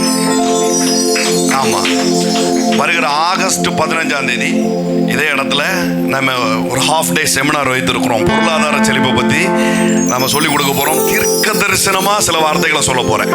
ஏமே ஸோ அதுக்கு பதிவு கட்டணம் இருக்குது, 200 ரூபா தான். பதிவு கட்டணங்கிறது எதுக்குன்னா நம்ம அட்ரன்ஸை உறுதிப்படுத்துறதுக்கு தான், வேற எதுக்கும் கிடையாது. நல்ல சாப்பாடு உண்டு மதியானம், சரியா? நம்ம இடையில ஒரு சின்ன பிரேக் இருக்கும், அதில் டீ காஃபி ஸ்நாக்ஸ் இருக்கும். திருநெல்வேலியில் டாப் 10 டாக்ஸ் பேயருக்குள்ள நம்ம எல்லாம் வரப்போறோம். ஏமே ஹல்லேலூயா. இதை விடக்கூடாது. துன்மார்க்கரின் ஆஸ்தி நீதிமானாகிய நமக்காக சேர்த்து வைக்கப்பட்டிருக்கிறது. இன்னைக்கு டிரான்ஸ்ஃபர் ஆகும். அதெல்லாம் எப்படி டிரான்ஸ்ஃபர் ஆகும்? அதை குறித்த வார்த்தைகளை பேசுற இடத்துல செலிப்ரேஷன் மோட்ல இருந்தா அது டிரான்ஸ்ஃபர் ஆகும். பாருங்க, தேவன் சொன்ன கட்டளைகள் எல்லாம் அது கையாளுறதுக்கு ஜனங்கள் ரெடி ஆனதுக்கான அர்த்தம் என்ன தெரியுமா? 10 கட்டளை, கொலை செய்யாதிருப்பாயாக, இதெல்லாம் சொல்றாரு இல்லையா? அது போக நியமங்கள் கட்டளைகள்லாம் ஒரு 4000க்கு மேல இருக்குது. எல்லாத்தையும் ஜனம் செய்யறதுக்கு ரெடியா இருக்கிறதுக்கு காரணம் என்ன தெரியுமா? ஒவ்வொன்றும் செலிப்ரேஷன் மோட்ல ஆண்டவர் சொல்லி இருக்கிறார். ஒவ்வொன்றும் பண்டிகை, ஒவ்வொரு கட்டளையும் பண்டிகை. ஓய்வு நாள் அப்படிங்கிறது ஒரு பண்டிகை, அதை அனுசரிப்பாயாக அப்படிங்கிறது. கூடார பண்டிகை, அந்த பண்டிகை, இந்த அறுப்பின் பண்டிகை, இப்படிலாம் ஏகப்பட்ட பண்டிகை. இதெல்லாம் ஆண்டவர் வந்து பிரமாணமாய் கொடுத்திருக்கிறான்னு நம்ம சொன்னா கூட அதெல்லாம் செலிப்ரேஷன் மோடில் ஆண்டவர் சொல்லியிருக்கிறார். அதனாலதான் சொல்றாரு, நீ செலிப்ரேஷன் மோடுக்கு வரும்பொழுது நீ 3ஆவது வருஷம் அறுவடையை குறித்து ஒன்றும் வருத்தப்படாத. இந்த வருஷம் ஒரு விளைச்சல் வரும், அதை இந்த வருஷமும் சாப்பிடுவ, அடுத்த வருஷமும் சாப்பிடுவ, அதுக்கு அடுத்த வருஷமும் சாப்பிடுவ, அந்த வருஷத்துல நீ விதைக்கவும் செய்வ, மொத்த அறுவடையா ஒரே வருஷத்துல உனக்கு உண்டாகும். செலிப்ரேஷனை ஸ்டார்ட் பண்ணு அப்படிங்கிற. நான் சொல்றேன், இன்றைக்கு தீர்க்க தரிசனமா உங்க வாழ்க்கையில செலிப்ரேஷன் உண்டாக போகுது. செலிப்ரேஷன் உண்டாக போகுது. செலிப்ரேஷன் உண்டாக போகுது. தொடர்ந்து நல்ல காரியங்கள் நடந்துகிட்டே இருக்க போகுது. ஏமே தட்டு முட்டுகளுக்காக என்ன செய்வோம்னு கவலைப்படாதீங்க. போன வாரத்துக்கு முந்தின வாரம் பேசணும் இல்ல, நன்மை உண்டாகும்னு சொல்லி பேசணும். தட்டு முட்டுகளுக்காக கவலைப்படாதீங்க. பிள்ளைக்கு கல்யாணம் வைக்கணுமே, செயின் வாங்கணுமே, கம்மல் வாங்கணுமே, மோதிரம் வாங்கணுமே, பவுன் கணக்கில் வாங்கணுமே, கவலைப்படாதிருங்கள். எகிப்து தேசத்தின் நன்மை எல்லாம் உங்களுடையதா இருக்கும். அதெல்லாம் பத்தி பேச போறோம் ஆகஸ்ட் 15ஆம் தேதி. ஸோ ஆன்லைன்ல பார்க்குற நீங்களும் மிஸ் பண்ணாதீங்க. கொஞ்சம் சின்ன ஹால் தான், 60-70 பேர் தான் பிடிக்கும். நெருக்கி போட்டால் ஒரு 80 பேர் பிடிக்கும். ஆனால் ஹாஃப் டே தான் அப்படிங்கிறதுனால நம்ம சீட்டை கொஞ்சம் லிமிட் பண்ணியிருக்கிறோம். சரியா, 50லேருந்து 60 சீட்டு தான். முந்தி கொள்ளுங்கள். ஹல்லேலூயா. எல்லாம் சொல்லுங்க, செலிப்ரேஷன் மோட் ஸ்டார்ட் ஆயிடுச்சு. எப்போ டூருக்கு பிளான் பண்றோமோ அப்போ காசு வந்துடும். அப்பா எங்கேயாவது இருந்து கொண்டு வந்துருவாரு இல்லையா? பிள்ளைங்க டூருக்கு பிளான் பண்ண பிறகு கம்பல்சரி அப்படிங்கும். நாங்க பார்க்காத கம்பல்சரியா?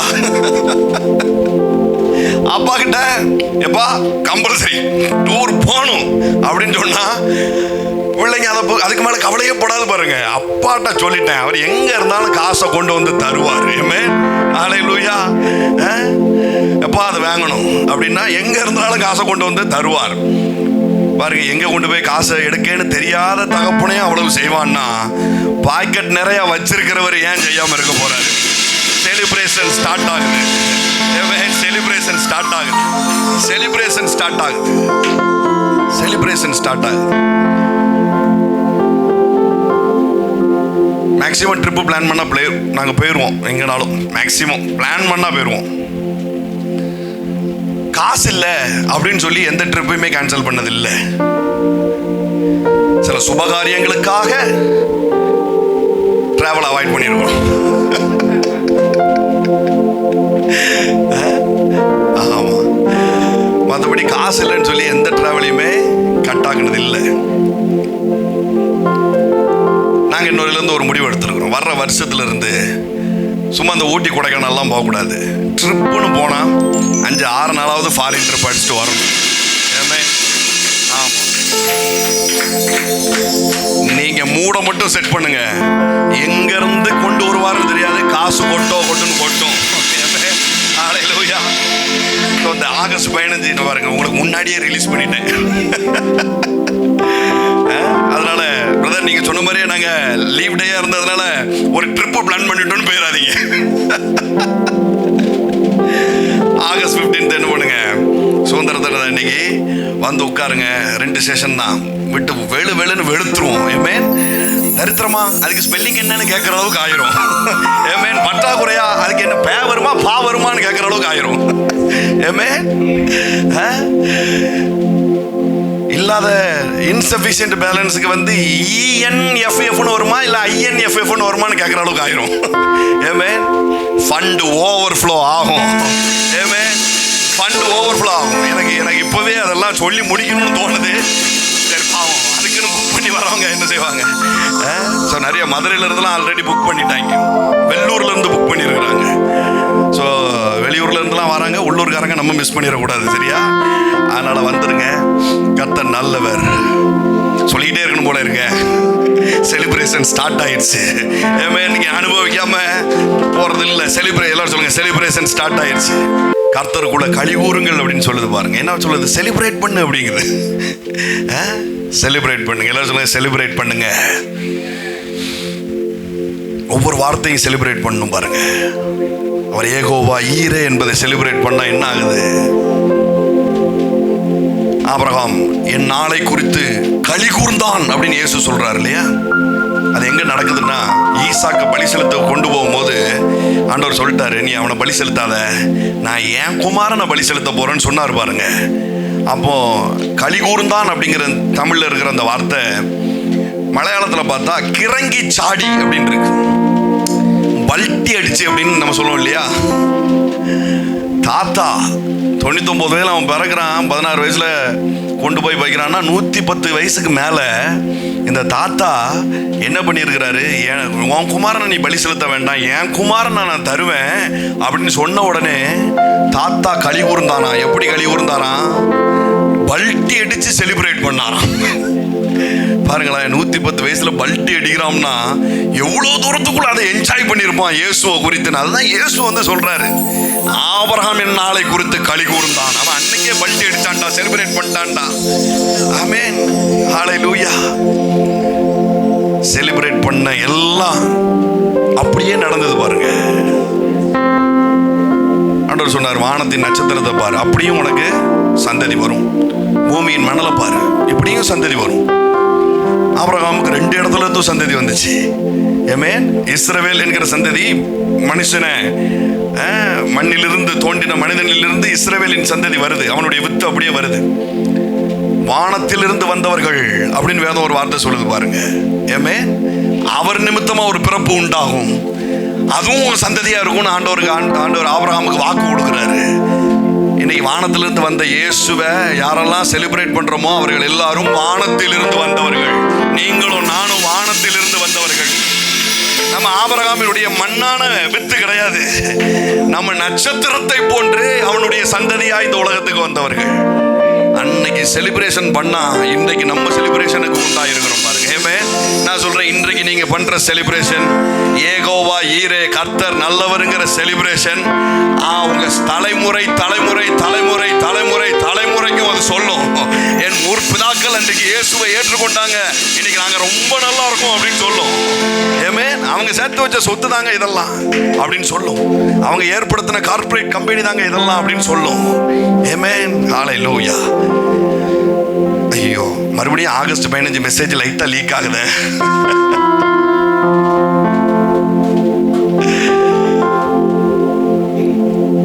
சொத்து வாங்க போறீங்க, வேற ஒண்ணு இல்லை. இப்போதைக்கு இதை மட்டும் வச்சுக்கோங்க, அப்புறம் ஆகஸ்ட் 15 பார்த்துக்கலாம். சொத்து வாங்க போறீங்க. நல்லவன் தன் பிள்ளைகளின் பிள்ளைகளுக்கும் ஆஸ்திகளை சேர்த்து வைக்கிறான்னு சொல்லியிருக்கு பாருங்க. பரலோகம் உங்களை நட்சத்திரமாய் பார்க்கிறது, உங்களை நல்லவர்களாய் பார்க்குது, உங்களை ஸ்டாரா பார்க்குது. ஹல்லேலூயா. இந்த உலகத்துல இருக்கிறதெல்லாம் ஸ்டார் இல்ல, அதெல்லாம் மண்ணு தூள். அதெல்லாம் மண்ணின் தூளை எடுத்து என்ன கூடுமானால் என்ன அப்படிங்குது பாருங்க. இந்த உலகத்துல சொல்லப்பட்டிருக்கிற நட்சத்திரங்கள், சூப்பர் ஸ்டார், சுப்ரீம் ஸ்டார், அந்த ஸ்டார், இந்த ஸ்டார், டாப் ஸ்டார், இதெல்லாம் பூமியின் மண்ணான தூள்கள் பாருங்க. உண்மையான ஸ்டார் நீங்களும் நானும் தான். வானத்திலிருந்து வந்தவர்கள். இன்றைக்கு அவர்கள் இயேசுதான் ரட்சகர்னு ஏற்றுக்கிறாங்களோ அவங்களும் வானத்திலிருந்து வந்த ஆட்கள் தான். சரியா? அது அவங்க உணரல. ரொம்ப சந்தோஷம் உணராத வரைக்கும். ஏன்னா நம்ம மூலியமா உணர்த்தப்படணுங்கிறதுக்காக தேவன் வெயிட்டிங்ல வச்சிருக்கிறார். எல்லாம் சொல்லுங்க, சில நட்சத்திரங்கள் என்னை பார்த்து உணர்த்தப்படும். கர்த்தருடைய பேக்கேஜ்ல வியாதி கிடையாது. கர்த்தருடைய பேக்கேஜ்ல ப்ராப்ளம் கிடையாது, சிக்கல் கிடையாது, ஸ்டக் கண்டிஷன் கிடையாது. ஆமா, அவர் ஒரு பேக்கேஜை ரிலீஸ் பண்ணும் பொழுது அது என்ன பண்ணும்னா, இப்போ நான் சொன்ன காரியங்கள் எல்லாம் நிர்மூலமாக்கும், வியாதியை ஒன்றும் இல்லாமல் ஆக்கும், பிரச்சனையை ஸ்டக் கண்டிஷன் எல்லாம் ஒன்றும் இல்லாமல் பண்ணும். இன்றைக்கு அப்படிப்பட்ட ஒரு பேக்கேஜ் தேவன் உங்களுக்கு தருவார். அவர் உங்களை பயமுறுத்துகிற தேவன். நிறைய அதே மாதிரியான பழைய பிரசங்கங்கள் இருக்கலாம். அவர் உங்களை வாதிப்பார், வச்சு செஞ்சிருவாருங்கிற பயமுறுத்தல் உங்களுக்கு சொல்லப்பட்டிருக்கலாம். நான் உங்களுக்கு சொல்றேன், அவர் அப்படி பயமுறுத்துகிற தேவன் அல்ல, நிரம்பி வழிய செய்து உங்களை பயமுறுத்துகிற தேவனா இருக்கிறார். பேதுரு ஆண்டவர் மீன் பிடிக்க பண்ணும் பொழுது பார்த்தீங்கன்னா இப்படி சொல்லுது, பக்கத்தில் இருக்கிற போட்டெல்லாம் பேதுரு நிரப்பினா, இந்த காரியத்தின் நிமித்தமாய் கூடி இருந்தவர்கள் பிரமித்தார்கள் அப்படின்னு இருக்குது, பயந்தார்கள் அப்படின்னு இருக்குது. இன்றைக்கு அது நடக்க போகுது. ஹல்லேலூயா. நல்ல கரங்களை தட்டி நல்ல கரங்களை தட்டி. ஐயோ, வேற மாதிரி நமக்கு பெரிய கிருபை என்னன்னா, இந்த மெசேஜ் ரெக்கார்ட் ஆகுது, இதை நீங்க திரும்ப வீட்டில் போய் கேட்கலாம். அப்படிங்கிறதுனால இப்போ நோட்ஸ் எடுக்க வேண்டாம். சரியா? வேத புத்தகங்கள் எல்லாத்தையும் தள்ளி வச்சுக்கோங்க. இன்னைக்கு என்னென்ன வார்த்தை சொல்லப்படுதோ அதெல்லாம் செலிப்ரேஷன் மோட்ல ரிசீவ் பண்ணிருங்க. செலிப்ரேஷன் மோட்ல ரிசீவ் பண்ணுங்க. மறுபடியும் சொல்றேன், அவர் உங்களை நிரம்பி வழிய செய்து பயமுறுத்துகிற தேவனா இருக்கிறார். சர்ப்ரைஸ் பண்ணி உங்களை பயமுறுத்துகிற தேவனா இருக்கிறார். ஆமென். உங்களை நன்மை செய்து பயமுறுத்துகிற தேவனா இருக்கார். நீங்க எப்படி ரிசீவ் பண்றீங்கன்னு பார்ப்போமே, இதை எப்படிலாம் செலிப்ரேட் பண்றீங்கன்னு பார்ப்போம். ஒரு சின்ன சோதனை. ஆகஸ்ட் 15க்கு இப்பவே ஒரு சோதனை, ஒரு டெஸ்ட். இல்லையா? அந்த பரேடெல்லாம் பார்த்தீங்களா, ஆகஸ்ட் 15 நடக்கும்போது முன்னாடி 10 நாளைக்கு முன்னாடியே மார்ச் பாஸ்ட்லாம் நடத்திக்கிட்டு இருப்பாங்க. அந்த மாதிரி இந்த ஆராதனை ஒரு ட்ரையல் வெர்ஷனாக இருக்கட்டும். உங்களுக்கு தெரியுமா, ட்ரையல் வெர்ஷன்லேயே ரிவார்டு ரெடி ஆயிரும். அன்னைக்கு தரப்படும். அந்த ஆகஸ்ட் 15 கொடுப்பாங்க, பேட்ச் குத்துவாங்க. ஆனா ட்ரையல்லையே அவார்டு ரெடி ஆயிரும். அந்த மாதிரி இன்றைக்கே அவார்டு உங்களுக்கு ரெடி ஆகட்டும். ஏமே, உங்களுக்கான அவார்டு ரிவார்டு எல்லாம் இன்னைக்கு ரெடி ஆகட்டும். நிரம்பி வழிய செய்து பயமுறுத்துகிற தேவன். ஏமே, நன்மை செய்து உங்களை பயமுறுத்துகிற தேவன், உங்களை ஆசீர்வதித்து பயமுறுத்துகிற தேவன். அவ்வளவுதானா? சரி, மறுபடியும் சொல்றேன். உங்களை நிரம்பி வழிய செய்து பயமுறுத்துகிற தேவன், உங்களுக்கு நன்மை செய்து உங்களை பயமுறுத்துகிற தேவன், உங்களை ஆசீர்வதித்து உங்களுக்கு நன்மை செய்கிற பயமுறுத்துகிற தேவன். அவன் ஆபிரகாம் பத்தி சொல்லிட்டு இருந்தா இல்லையா ஆராதனையில்? அவன் கேட்டது என்ன? சிங்கிள் சைல்டு, ஒரே ஒரு குழந்தை, சொத்து பத்துலாம் இருக்கு, வேலைக்காரன் பிள்ளை, அவ்வளோத்தையும் தூக்கிட்டு போயிடுவான். எனக்குன்னு ஒரு சந்ததி இருந்ததுன்னா, ஆபிரகாமுடைய ஆசைலாம் இந்த சந்ததி வரணும், இதிலிருந்து இயேசுங்கிற உலக ரட்சகர் வருவார், அதன் நிமித்தமாய் உலகம் ரட்சிக்கப்படும்ங்கிறதெல்லாம் கிடையாது. சொத்தை கண்டோம்லாம் தெரியுமான, சொத்து சேர்த்து வச்சுட்டு அதை என் சந்ததி அனுபவிக்கணுமே அப்படிங்கிறது தான் ஆசை. இதெல்லாம் ஒரு ஆசையா? நீ எல்லாம் இப்படி நினைக்கலாமா? ரட்சகருக்காக நீ பிள்ளை கேளு. ஆண்டவர் அப்படிலாம் அல்பத்தனமா பேசுற ஆண்டவர் கிடையாது. உன் விருப்பத்திலிருந்தே ரட்சகரை கொண்டு வர்றதுக்கு அவருக்கு தெரியும். ஏமே, ஆமா, ஐயோ வேற மாதிரி கை தட்டணுமே. உங்க சொந்த ஆசையில இருந்தே சுவிசேஷத்தை அவர் சொல்ல முடியும். சுவிசேஷத்திற்காக இந்த ஆசை பயன்படுமா? என் ஆசையே சுவிசேஷம் தான். ஆமா, நான் பல நாடுகளுக்கு போயிட்டு வந்தாலே அது சுவிசேஷம் தான். நான் நல்ல சட்டை போட்டாலே அது சுவிசேஷம் தான். நான் என் மனைவி பிள்ளைகளோடு சந்தோஷமான ஒரு வாழ்க்கை வாழ்ந்தாலே அது சுவிசேஷம் தான். என் நிமித்தமாய் வியாதிகள் பட்டு போனாலே அது சுவிசேஷம் தான். என் விருப்பத்திலிருந்தே சுவிசேஷத்தை கொண்டு வருகிற தேவனாய் அவர் இருக்கிறார். ஏமே, இதெல்லாம் நான் யோசிச்சு பேசல. ஆவியானவர் அப்படியே போடுற விஷயங்கள் பாருங்க. உங்க விருப்பங்களுக்குள்ள சுவிசேஷத்தை வைக்கிற தேவன். ஏமே, அதனால நல்லா ஆசைப்படுங்க. இந்த ஊர்ல நல்ல சொந்தமா ஒரு காம்ப்ளெக்ஸை கட்டணும் ஆண்டவரேன்னு ஆசைப்படுங்க. ஆமா, அது சுவிசேஷம், அது சுவிசேஷம். என் திராணிக்கு யார் உங்களை திராணிக்கு உங்களை யோசிக்க சொன்னா? என் சத்துக்கு உங்க சத்துக்கு உங்களை யார் பாஸ் யோசிக்க சொன்னா? ஆபிரகாம் கேட்குறான் பாருங்க, ஒரு குழந்தை, ஒரே ஒரு ஆம்பளை பையில கொடுங்களேன், நானும் பார்த்துக்கிட்டேன். கண்ணை மூடுவ நேரத்தில் எனக்கு கொல்லி போடுறதுக்கு ஒரு வாரிசு. இப்படிதான் அவனுடைய ஆசை. ஆண்டவர் சொன்னார் பாருங்க, இது ஒரு பிள்ளையா? நீ உன் தரத்துல இருந்து என்கிட்ட கேட்குற, நீ நான் என் தரம் என்னன்னு காட்டுறேன் அப்படின்னு வெளியில கூட்டு நட்சத்திரத்தை பாரு, இப்படி உனக்கு பிள்ளை தருவேன் அப்படிங்கிறார் ஆண்டவர். ஐயோ, பயமா இருக்குமா இருக்காதா? ஒரு 100 ரூபா ஒருத்தர்கிட்ட கேட்குறீங்க, 100 ரூபா கேட்குறீங்க, பொசுக்குன்னு ஒரு சூட்கேஸை தூக்கி சர்றிட்டு நம்ம முன்னாடி விட்டு அதை ஓப்பன் பண்ணி உள்ள இருக்கிறது அவ்வளோதையும் எடுத்துக்கோ அப்படிங்கிறார். ஓப்பன் பண்ணா உள்ள அவ்வளவும் அமெரிக்கன் டாலரா இருந்ததுன்னா எப்படி இருக்கும் பாருங்க. யாருக்கண்டா ஆச்சரியமான விதத்தில் உங்களுக்கோ எனக்கோ அது வந்தாலும் வரலாம். ஏமே, எதனால நடக்கும், எதனால நடக்கும், ஐயோ எதனால நடக்கும். Celebrate celebrate celebrate celebrate every word. நீதிமான்கள் பேச தேவன் கேட்பார் அப்படின்னு இருக்குது. நீதிமான்கள் ஜெபிக்க உருக்கமாய் ஜெபிக்க தேவன் கேட்பார்னு இல்ல. நீதிமான் கேஷுவலா ஒரு டாக் பண்ணிட்டு இருந்தா அது கர்த்தர் கேட்பாராம். கர்த்தர் காதுல ஒண்ணு விழுந்துட்டுன்னு வச்சுக்கோங்களேன், இம்மிடியேட்டா அது சாங்ஷன் ஆகுதுன்னு அர்த்தம். ஏமே,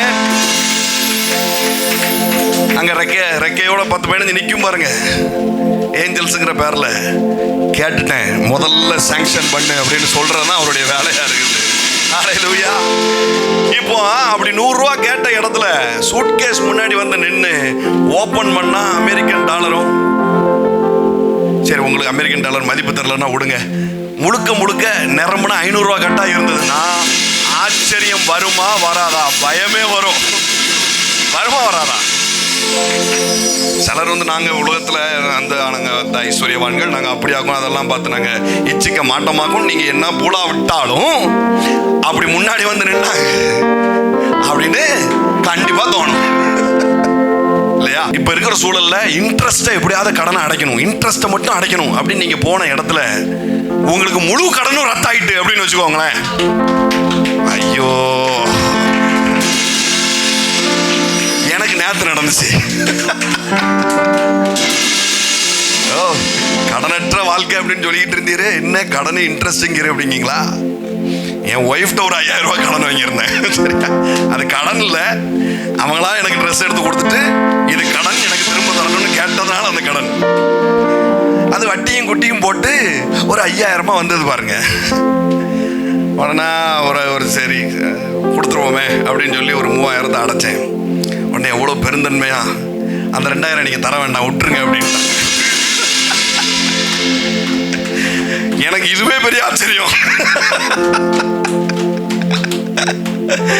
எனக்கு இதுவே பெரிய சந்தோஷம் பாருங்க. நான் சொல்றேன், லிட்டரலா சம்திங் ஏதோ ஒன்று நடக்க போகுது. ஹல்லேலூயா. லிட்டரலா நான் செலிப்ரேஷன் மோடில் பேசிட்டு இருக்கிறேன். ஆமென். செலிப்ரேஷன் மோடில் பேசிட்டு இருக்கேன். Something gonna happen today. இன்றைக்கு ஏதோ ஒன்று ரத்தாக போகுது, ஏதோ ஒன்று செமையா அடைபட போகுது, ஏதோ கம்ப்ளீட்டா ஃபினிஷ்ட் ஆக போகுது, ஏதோ கம்ப்ளீட்டா டன் ஒர்க் ஆக போகுது. ஆமென். ஃபுல்லி பெய்ட் ஆக போகுது, ஏதோ சம்திங் நடக்க போகுது. Hallelujah. It's fully paid. It's fully paid. இன்னைக்கு வந்த நீங்கள் உண்மையிலே பாக்கியவான்கள். ஆமென். இதுதான் ஆச்சரியம் இல்லையா? ராமுழுதும் பிரயாசப்பட்டு ஒண்ணுமே அகப்படல. ராமுழுதும் பிரயாசப்பட்ட ஒன்றும் கிடைக்கல. பார்த்தாரு பாருங்க ஆண்டவர், ஒரு 10 கிலோ சாலையை கொடுத்துருவோம் அப்படின்னு கொடுக்கல. சாலை கிலோ 100 ரூபாய்க்கு போகுது. நீ ஒரு நாளைக்கு ஒரு 1000 ரூபாய் சம்பாதிச்சு கிடட்டும், ஒரு 10 கிலோவை ஏற்றி விடுவோம். இல்லை,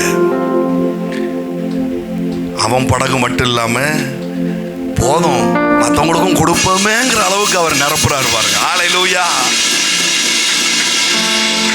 ஒரு மீன் பிடிக்கிறவன், சரியா, ஒரு மீன் பிடிக்கிறவன் அவன் எவ்வளவோ பெரிய கேட்ச் எல்லாம் பார்த்துருப்பான், எவ்வளோ பெரிய கேட்ச் எல்லாம் பார்த்துருப்பான். கூட இருந்தவங்களும் அதே மாதிரி நல்ல சீசன் டைம்ஸ்லாம் நல்ல பெரிய மீன்கள் அகப்படுறத பார்த்துருப்பாங்க இல்லையா? எனக்கு தெரிஞ்சு அந்த கெனசரேத்து தடாகம் இதுவரைக்கும் பார்த்திராத ஒரு கேட்ச் அந்த இடத்துல நடந்ததுனால தான் சுத்தி இருந்தவங்கலாம் ஆச்சரியப்படுறாங்க. ஏமே, சுத்தி இருந்தவங்களாம் ஆச்சரியப்படுறாங்க. நான் சொல்றேன், இந்த திருநெல்வேலிக்கு அடையாளமா தேவன் உங்களை எழுப்ப போறாரு. ஏமே, ஹல்லேலூயா. திருநெல்வேலியப்பா, இந்த ஊர்ல இருந்து எப்படிப்பா இவ்வளவு கோடிகள் அப்படின்னு கேட்கிற அளவுக்கு இது வரைக்கும் திருநெல்வேலி வரலாற்றிலேயே இல்லாத அளவுக்கு இதே ஊர்ல ஒரு பெரிய கேட்ச் தேவன் நமக்காக வைத்திருக்கிறார். ஏமே, இதே ஊர்ல பெரிய கேட்ச் வைத்திருக்கிறார். எங்கடா இருந்தீங்க இவ்வளவு நாள்னு கேட்கிற அளவுக்கு ஒரு கேட்சை நீங்க பிடிக்க போறீங்க. எங்கடா இருந்தீங்க இவ்வளவு நாள் அப்படின்னு சொல்ற அளவுக்கு ஒரு மகிமையை நீங்க பார்க்க போறீங்க. எப்படி ஆச்சரியம் பண்ண உங்களுக்கு சொல்றது புரியுதா? எத்தனை பேருக்கு புரியுது? இப்ப கன்னியாகுமரியில் மீன் பிடிக்கிறாங்க, தூத்துக்குடியில் மீன் பிடிக்கிறாங்கன்னா பாடு நல்லா இருந்தது அப்படின்னு சொல்லுவாங்க. பாடு நல்லா இருந்ததுன்னா என்ன அர்த்தம்? இன்னைக்கு நல்ல படகு நிரம்பி ஒரு மீன் இருக்குது. இது அப்பப்போ அவங்க வாழ்க்கையில நடந்துரும், அப்பப்போ அவங்க வாழ்க்கையில நடந்திருக்கு. இதே மாதிரி தான் அங்கேயும் நடந்திருக்கு. ஆனா அவங்க வாழ்க்கையில இதுவரைக்கும் கெனசரேத்து தடாகத்தின் வரலாற்றிலேயே முதல் முறையா அப்படின்னா எப்படி இருக்கும்? இந்திய தொலைக்காட்சிகளில் முதன் முறையாகங்கிற மாதிரி கெனசரேத்து கடற்கரை வரலாற்றில் முதன் முறையாக 2 படகு பகல்ல நிரம்புற அளவுக்கு நிரப்பி ஆச்சரியப்படுத்துகிற தேவன். எந்த தொழிலதிபரும் எந்த அரசியல்வாதியும் கண்டிராத அளவுக்கு உங்களுடைய களஞ்சியங்களை தேவன் நிரப்புகிறார். ஏமே, பத்தாத தலைக்கு மேல கையை தட்டி வாங்கணுமே. ஏமே, எந்த அரசியல்வாதியும் எந்த பொலிட்டிக்கல் இன்ஃப்ளூயன்ஸும் எந்த தொழிலதிபதியும் பார்த்திராத அளவுக்கு நீங்க பார்த்து கொண்டிருக்கிற அந்த பட்டணத்துல, மதுரையா, சிவகாசியா, ஏமே, ஹல்லேலூயா, மலேசியாவா, சிங்கப்பூரா, அமெரிக்காவோ, எங்கேயோ வரலாறு காணாத அளவிற்கு ஒரு பெரிய கேட்ச இந்த செய்தியை கேட்கும் போதே தேவன் உங்களுக்கு சப்ளை பண்ணுவார். ஏமே, எப்போ இதே மாதிரி சப்ளை நடக்கும் தெரியுமா? தேவன் இப்படி ஆச்சரியப்படும்படியான சப்ளை நடக்கிறதுக்கான எலிஜிபிளான டைம் என்ன தெரியுமா? நீங்க ஜீரோவா இருக்குது. நீங்க எப்போ ஜீரோ ஆகுறீங்களோ அப்பதான் அவருடைய 100% அந்த இடத்துல வேலை செய்யும். ஆமா, அதனால ஜீரோல இருக்கு, ட்ரைல இருக்குன்னா you are eligible for super natural. நீங்க காடுடைய சர்ப்ரைஸ்க்கு எலிஜிபிளான ஆளுன்னு அர்த்தம். இன்றைக்கு அது நடக்கும் இயேசுவின் நாமத்தினால. எப்படிப்பட்ட பேதுரு ஊழியத்துக்கு வரும்பொழுது பார்த்தா பழைய உடன்படிக்கையிலிருந்து ஒரு 3 வசனத்தை கோட் பண்ணி பேசுறாரு. இப்போ அதான் நான் பேச போறது இல்லை. அந்த பேசேஜை நீங்க எடுத்து பார்த்தீங்கன்னா மொத்தமே ஒரு 6 நிமிஷம் தான் மெசேஜ். டோட்டல் மெசேஜ் 6 நிமிஷம் தான். வேதம் சொல்லுது அந்த 6 நிமிஷ பிரசங்கத்துல 3000 பேர் ரட்சிக்கப்பட்டார்கள் இருக்குது. உங்களுக்கு ஒன்று சொல்றேன், ஒன்ஸ் தேவன் ஒரு மனுஷனுக்கு சர்ப்ரைஸ் கொடுக்க ஆரம்பிச்சிட்டாருன்னா தொடர்ந்து அவன் வாழ்க்கையில சர்ப்ரைஸ் நடந்துகிட்டே இருக்கும். ஐயோ, நல்ல நல்ல உன் வாழ்க்கையில தொடர்ந்து சர்ப்ரைஸ் நடக்க போகுது, தொடர்ந்து ஆச்சரியங்கள் நடக்க போகுது. அதே எப்படிங்க, நானும் மணி அதை நான் வாசிக்கும் போது ஆண்டவருக்கு எனக்கும் ஒரு வாக்குவாதமே வந்துட்டு. யூடியூப் இதெல்லாம் சேர்த்து கிட்டத்தட்ட 2000 மணி நேரத்துக்கு மேலே பேசியிருக்கேன். ஆஃப் ரெக்கார்டு, ஆன் ரெக்கார்டு அப்படின்னு சொல்லி ஊழியத்துக்கு வந்த நாள்ல இருந்து 2000 மெசேஜ் பேசியிருக்கிறேன். ஒரு மெசேஜுக்கு 1 மணி நேரம் கணக்கு வச்சுக்கிட்டா கூட 2000 மணி நேரம் பிரசங்கம். நான் எல்லாத்துக்கும் சேர்த்து கால்குலேட் பண்ணி 6 நிமிஷத்துக்கு 3000னா 2000 மணி நேரத்துக்கு எத்தனை ஜனமோ அத்தனை ஜனமும் இங்கே வரணும் அப்படின்னு சொல்லியிருக்கிறேன். ஏமே நீங்க வேணாம் பாருங்க, இன்னும் கொஞ்ச நாள்ல திருநெல்வேலியில இவ்வளவு பேர் இருந்தாங்களா அப்படின்னு கேட்கிற அளவுக்கு நிரம்பி வழியும் இந்த ஊழியத்துல. ஹல்லேலூயா, நிரம்பி வழியும் இந்த ஊழியத்துல. எங்கடா இருந்தாங்க இவ்வளவு பேர் இந்த ஊழியத்துல ரட்சிக்கப்பட்டாங்களா? எப்படி பார்த்தாலும் 2 லட்சத்துக்கு மேல இருக்குமேன்னு சொல்ற அளவுக்கு தேவன் நிரப்புவார். உங்களுக்கு தெரியுமா, இப்ப இருக்கிற இந்த கூட்டத்திற்காக நான் பேசல, கூட்டத்திற்காக மட்டும் நான் பேசல, பின்னாடி இதை பார்க்கிற லட்சக்கணக்கான பேருக்கும் சேர்த்து தான் நான் பேசிட்டு இருக்கிறேன். ஹல்லேலூயா. ஆமா, இப்பெல்லாம் ஸ்பிரிட்லயே அவங்கள நான் பெத்துட்டேன். ஸ்பிரிட்லயே அவங்கள எப்போ பெத்து எடுத்துட்டேன். லட்சம் பிள்ளைங்க எனக்கு இருக்காங்க. எனக்கு 2 பிள்ளைகள் இல்லை, 3 பிள்ளைகள் இல்லை, எனக்கு லட்சம் பிள்ளைங்க இருக்கிறாங்க. ஸ்பிரிட்ல பெத்துட்டேன். இனி அதை அப்படியே மேனிஃபெஸ்ட் ஆகும், மாம்சமாக்கப்பட்டு நம்மளை நோக்கி ஓடி வரும் பாருங்க. ஹல்லேலூயா. என் ஊழியத்தில் அதை பார்ப்பேன், உங்க காரியங்களையும் எங்க கண்ணால நான் அதை பார்ப்பேன். அந்நிய கண்கள் இல்லை, என் சொந்த கண்கள் உங்க வாழ்க்கையில நிரம்பி வெளியிருந்து வந்திருக்கிற ஒவ்வொருத்தருக்கும் நான் சொல்றேன், ஆசீர்வதிக்கிறேன். என் கண்களால் நான் அதை பார்ப்பேன். ஆமா, என் கண்களால் அதை நான் பார்ப்பேன். பாருங்க, இயேசு தன்னுடைய வாழ்க்கையில மினிஸ்ட்ரிய, அதாவது முதலாவது அற்புதம் செய்தது எங்க அப்படின்னா கானா ஒரு கல்யாண வீட்டில். ஆனா தன்னுடைய மினிஸ்ட்ரியை ஸ்டார்ட் பண்ண இடம் எதுன்னு பார்த்தா இந்த பேதுருவை சந்திக்கிறார் இல்லையா, வளைய போடு, ஆழமா போ, வளைய போடு, மீனை பிடி அப்படின்னு. தன்னுடைய மினிஸ்ட்ரியை ஸ்டார்ட் பண்ணும்போது ஆண்டவர் ஃபிஷ்ஷில் ஒரு காரியத்தை பண்ணி என்ன பண்றாரு, ஸ்டார்ட் பண்றாரு. ஏன் இதுல ஸ்டார்ட் பண்ணணும்? ஸ்டார்ட் பண்றதுக்கு எவ்வளவோ இருக்குது. 4 பேரை ஹீல் பண்ணி ஸ்டார்ட் பண்ணிருக்கலாம், 4 பேரை சுகப்படுத்தி ஸ்டார்ட் பண்ணிருக்கலாம், தீராத வியாதியை ஒன்றும் இல்லாமல் பண்ணி தன்னுடைய மினிஸ்ட்ரியை ஸ்டார்ட் பண்ணிருக்கலாம். ஆனால் ஆண்டவர் மீன்ல தன்னுடைய ஆளுமையை காட்டி என்ன பண்றாரு, ஊழியத்தை ஸ்டார்ட் பண்றாரு. இதுக்கு பின்னாடி ஒரு பெரிய ரகசியம் இருக்குது. என்ன அப்படின்னு சொன்னா, ஆதியாகமம் 1:26 அதுல ஒரு டிவைன் ஆர்டர் ஒன்று இருக்குது. சரியா? அந்த ஆதியாகமம் 1:26 ஒரு டிவைன் ஆர்டர் ஒன்று இருக்குது. வாசிங்க. பின்பு தேவன் நமது சாயலாகவும் நமது ரூபத்தின்படியும் மனுஷனை உண்டாக்குவோமாக, அவர்கள் சமுத்திரத்தின் மச்சங்களையும் ஆகாயத்து பறவைகளையும் மிருக ஜீவன்களையும் பூமி அனைத்தையும் பூமியின் மேல் ஊறும் சகல பிராணிகளையும் ஆளக்கடவர்கள். எனக்கு இதை நான் வாசிக்கும் பொழுது இந்த ஆர்டரில் சொல்லப்பட்டிருக்கு இல்லையா, இதில் எனக்கு ஒரு டவுட் இருந்துச்சு. ஆண்டவர் மனுஷனை நடு சமுத்திரத்தில் உண்டு பண்ணல. என்ன பண்றாரு? பூமியில மண் இருக்கிற இடத்துல நிலப்பகுதியில தேவன் என்ன பண்றாரு? அவனை உண்டு பண்றாரு. இப்போ அவனுக்கு ஒரு ஆளுமையின் ஆர்டரை அவனுக்கு சொல்றாரு. கவனிக்கிறீங்களா? ஆளுமையின் ஆர்டரை என்ன பண்றாரு? அவனுக்கு சொல்றாரு. என்ன சொல்றாரு? நான் எப்படி என்ன சொல்லியிருக்கணும்? பூமியில உண்டு பண்ணப்பட்டு எப்பா இங்க இருக்கிற ஊரும் பிராணியெல்லாம் நீ ஆண்டுக்கோ, அடுத்த வட்டம் வானத்தில் இருக்கிற பறவைகள்லாம் நீ ஆண்டுக்கோ, அடுத்த வட்டம் என்ன பண்ணு சமுத்திரத்தின் மச்சங்களெல்லாம் நீ ஆண்டு, அங்கே இருக்கிற மீன்களெல்லாம் ஆண்டுக்கோ. இப்படி தானே ஆர்டர் இருந்திருக்கணும். இப்படி தானே ஆர்டர் இருந்திருக்கணும். ஆனால் அவர் என்ன பண்ணுறாரு?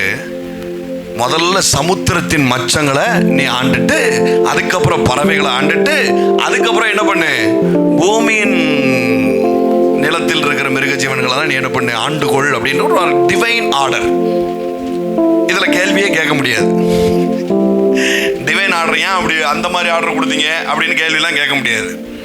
அவர் ஒரு டிவைன் ஆர்டர் வைத்திருக்கிறார். என்ன ஆர்டர்னா, இந்த ஃபிஷ்ஷுடைய கண்ட்ரோல் யார் கையில் இருக்குதோ அவன் தான் மிச்சம் எல்லாத்தையும் ஆள போறான் அப்படிங்கிற கண்ட்ரோல் அவன் கையில் இருக்கு. இப்படிதான் ஆண்டவர் சொல்லி கொடுத்துருக்கிறார். இதுதான் ஆர்டர்.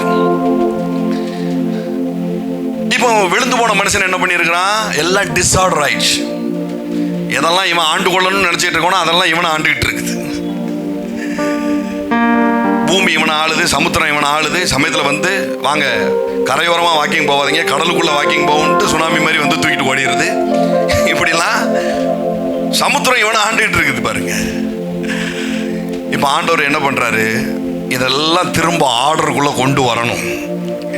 டிஸ்ஆர்டராக போய் இருக்கிறதெல்லாம் திரும்ப ஆர்டருக்குள்ள கொண்டு வரணுங்கிறதுக்காக இயேசு வந்து இப்ப எல்லாம் ஆர்டராக்கப்பட்டுச்சு அப்படிங்கிற அதிகாரத்தை கையில் எடுத்துதான் முதல்ல ஃபிஷ்ஷில் கை வைக்கிறார். ஏமே ஹல்லேலூயா. ஐயோ, இதை செலிப்ரேட் பண்ணுங்க. நான் உங்களுக்கு ஒரு தீர்க்க தரிசனம் வச்சிருக்கிறேன். டிஸ்ஆர்டர் எல்லாம் இந்த நாளில் உங்களுக்கு ஆர்டர் ஆக போகுது. ஹல்லேலூயா.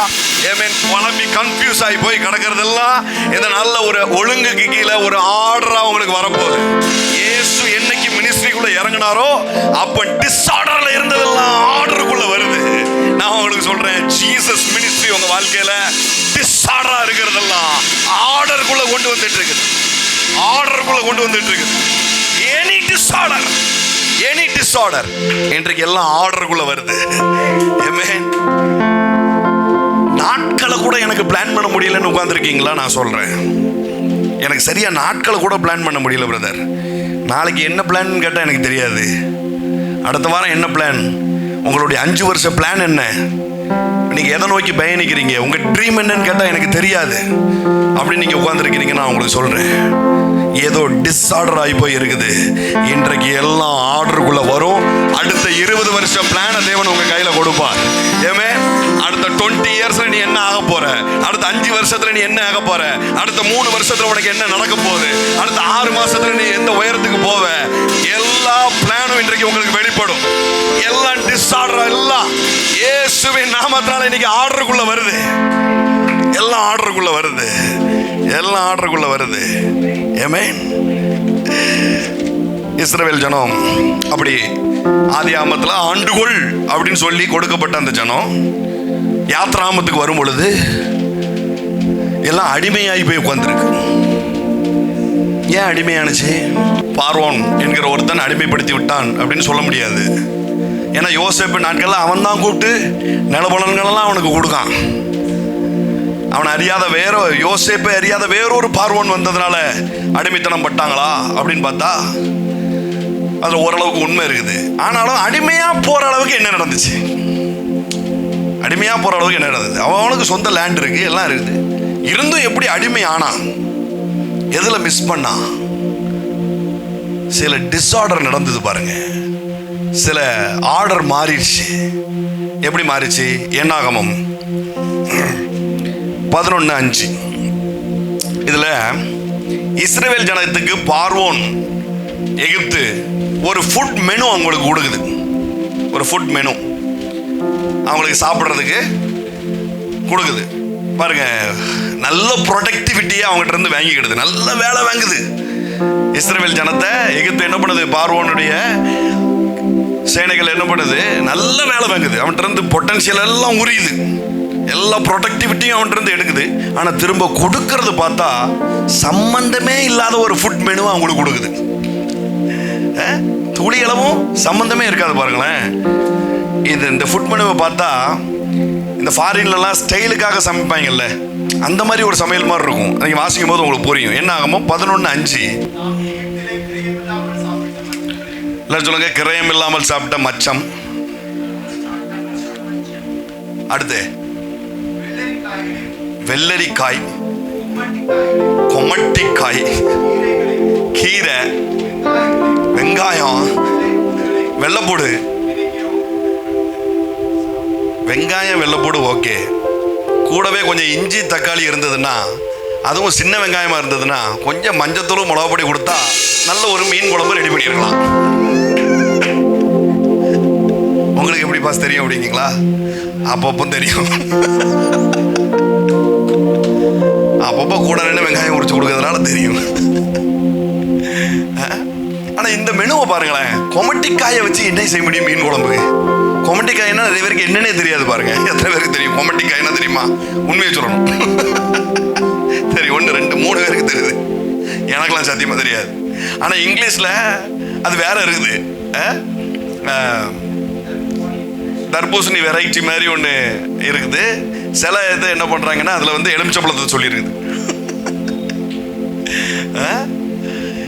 எந்த அளவுக்கும் சம்பந்தம் இல்லாத ஒரு ஃபுட் மெனு.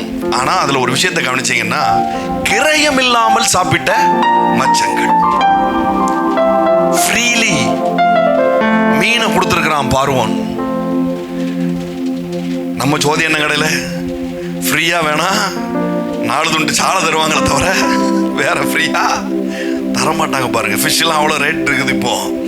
ஆனால் ஃபிஷ்ஷை ஃப்ரீயாக கொடுத்துருக்கறான். ஏன் ஃப்ரீயாக கொடுத்தான்னா, ஆண்டவர் ஆதியில் சொல்லியிருந்த சமுத்திரத்தின் மச்சங்களை நீங்கள் ஆண்டு கொள்ளுங்கள் அப்படிங்கிற அந்த ஸ்தானத்தை இப்போ பார்வோன் கையில் எடுத்துட்டான் பாருங்க.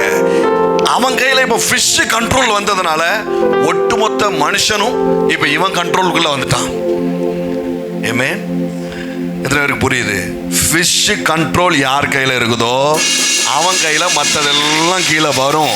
அதனால தான் இயேசு வந்த உடனே என்ன பண்ணாரு?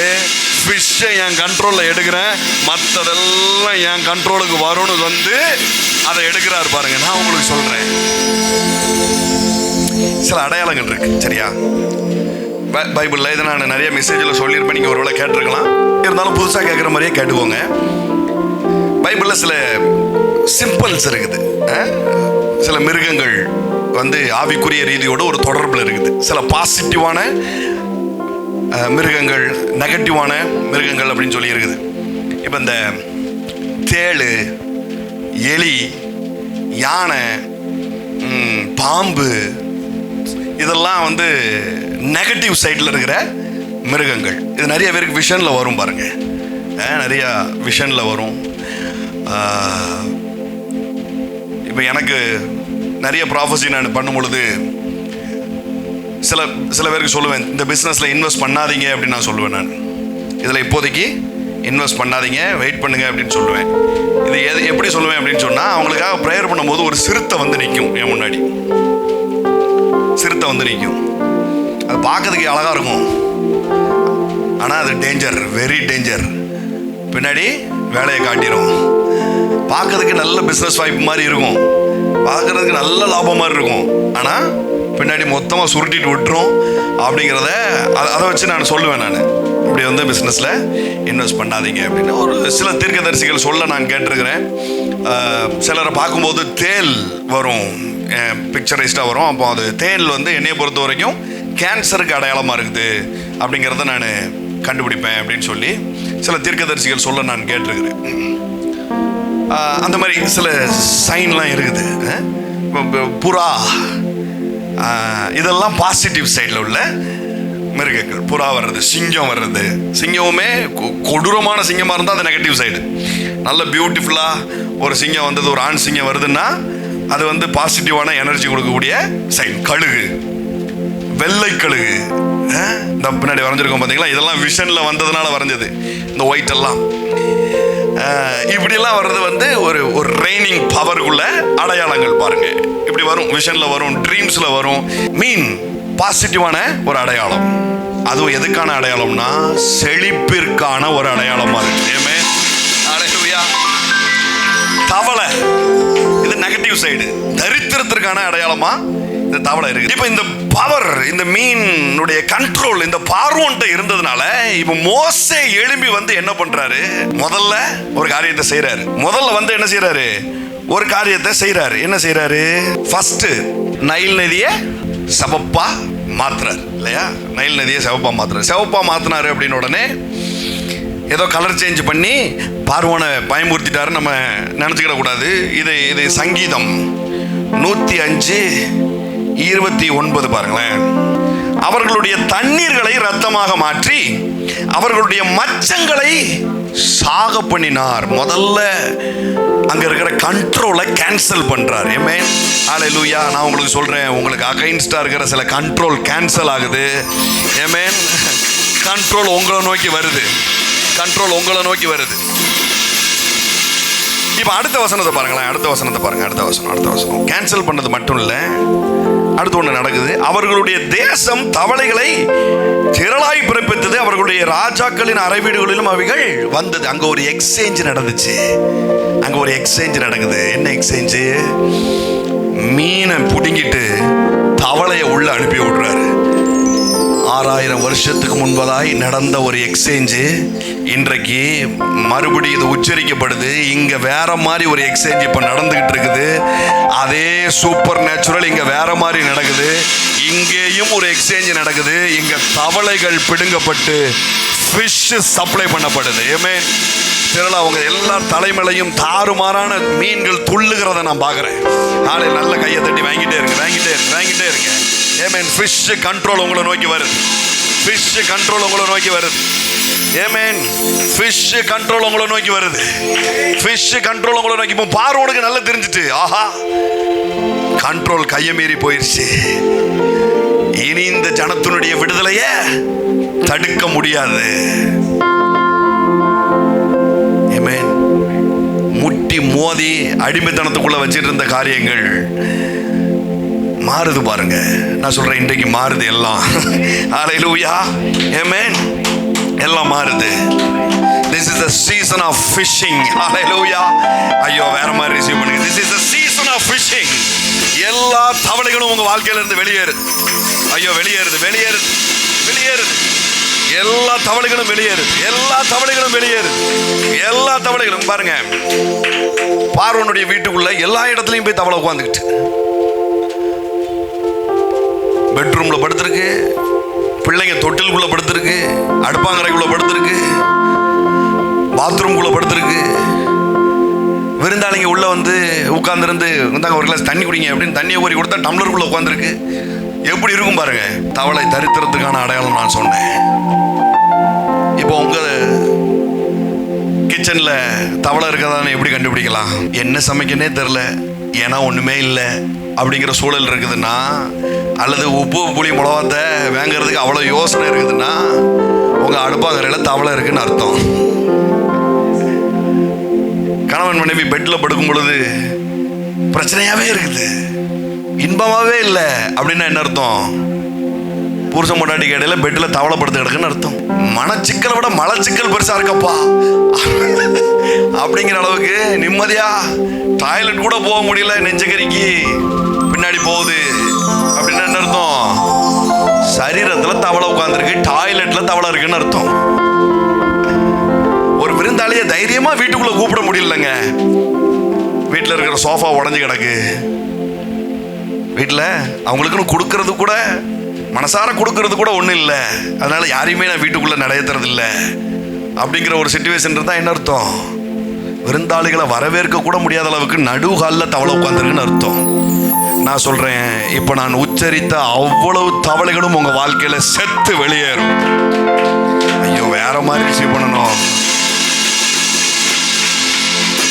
ஏடிஎம் மிஷின்ல போயிட்டு இன்சஃபிஷியன்ட் ஃபண்டுன்னா என்ன அர்த்தம்?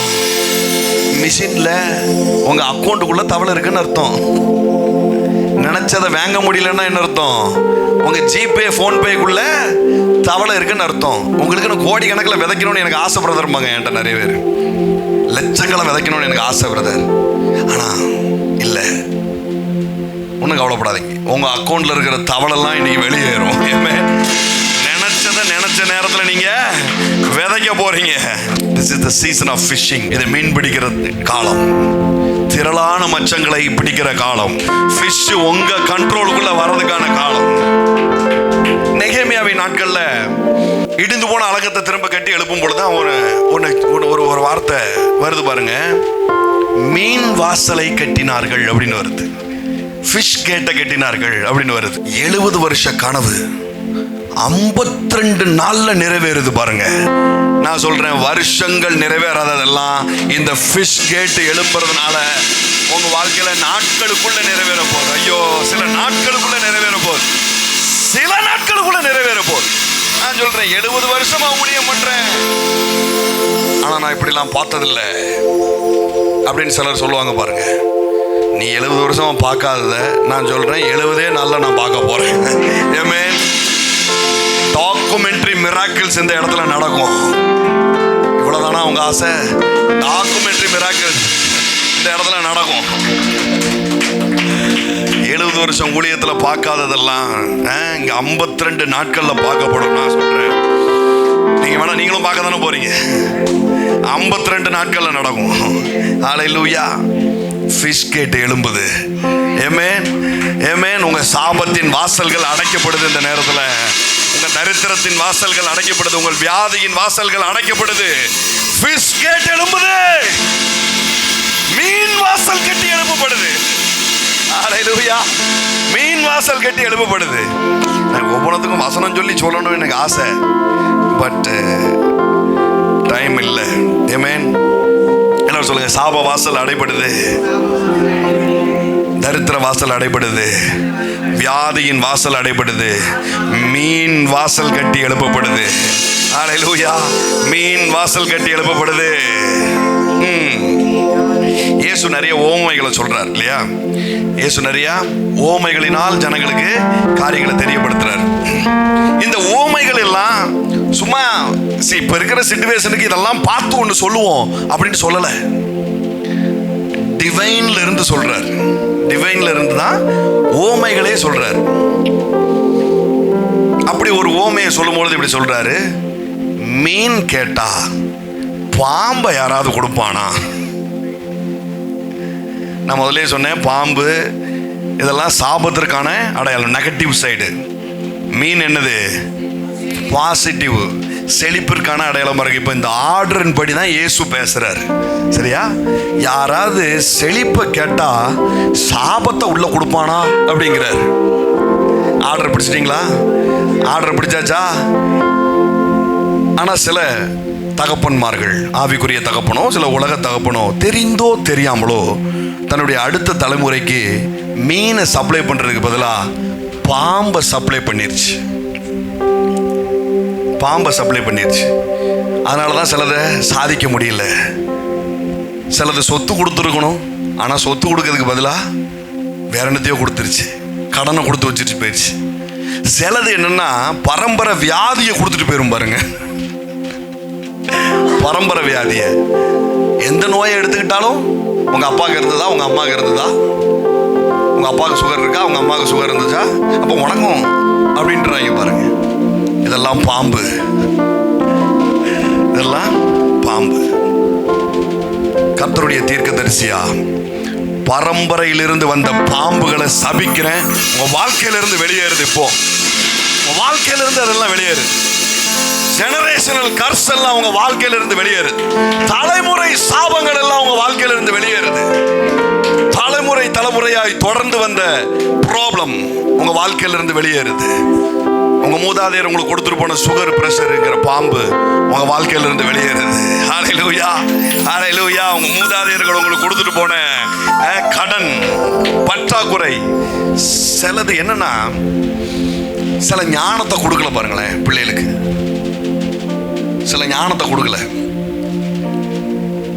சிலது எப்படி புதிய இடங்கள்ல நடந்துக்கிடணுங்கிற ஞானத்தை நம்மளுக்கு தரல பாருங்க. சில நேரங்கள்ல எப்போ பார்த்தாலும் வீட்டில் கத்திக்கிட்டே இருக்கிறது யார் குணம்னு பார்த்தா எங்கள் தாத்தா குணமாக இருக்கும் அப்படிம்பாங்க. சொல்லியிருக்காங்களா? டே, உங்கள் சின்ன தாத்தா மாதிரி சைலண்ட்டாக காரியத்தை சாதிடா, எதுக்குடா உங்கள் தாத்தா மாதிரி கத்தி ஊற கொட்டி எல்லாத்தையும் உடச்சி போடுதுன்ட்டு நிறைய பேர் எனக்கு சொல்லியிருக்கிறாங்க. பரம்பரையிலிருந்து கொடுக்கப்பட்டது பாம்பு பாருங்க. ஆனா தேவன் அதை கேன்சல் பண்ணி மீனை வாழ்க்கையில உள்ள கொடுத்திருக்கிறாரு. ஹல்லேலூயா. மீன் கேட்டா யாராவது பாம்பை தருவாங்களா? நான் சொல்றேன், அறிந்தோ அறியாமலோ உங்கள் தலையில் விழுந்த இந்த பாம்புகள் இயேசுவின் நாமத்தினால வெளியேறுது. இனி நீங்க அதை பத்தி திங்க் பண்ணவே மாட்டீங்க. அந்த அளவுக்கு ஒரு ஃப்ரீனஸ் உண்டாகுது, ஒரு ஃப்ரீனஸ் உண்டாகுது. ஜெனரேஷனல் கொடுத்த ஞான குறைவு உங்க வாழ்க்கையில இருந்து வெளியேறுது. சந்ததி சந்ததியா வந்த முட்டாள்தனங்கள் உங்க வாழ்க்கையில இருந்து வெளியேறுது. என் பிள்ளைலாம் வேலைக்கு போக கூடாது,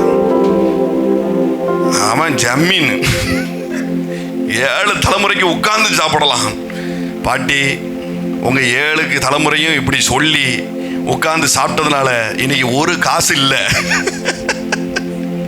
கடைசி தலைமுறை அவன் பையன், அவனையும் வேலைக்கு போகாம பிடிச்சு வச்சிடாத.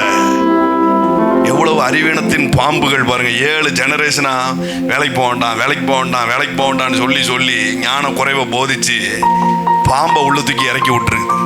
அது பார்த்தா மலைப்பாம்பா உட்காந்துருக்குது, சுத்தி உட்காந்துருக்கு, நெருக்கிட்டு இருக்குது. ஐயா ஏதாவது சொல்லுங்க ஐயா. ஒன்றும் பிரச்சனை இல்லை, அந்த பாம்பு சாகும், நீ நிச்சயமா தொழில் பண்ணுவ, நல்ல வேலைக்கு போவ. இயேசுவின் நாமத்தினால அந்த சாபங்கள் எல்லாம் வெளியேறுது. ஐயோ, வேற மாதிரி கையை தட்டி ரிசீவ் பண்ணுங்க. Something gonna happen today. பரம்பரையா வந்த புத்தியினம், பரம்பரையா வந்த நோய், பரம்பரையா வந்த சாபம் இயேசுவின் நாமத்தினால வெளியேறுது. மீன் கேட்டால் பாம்பை கொடுப்பாங்களா? மீன் கேட்டா பாம்பை கொடுப்பாங்களா?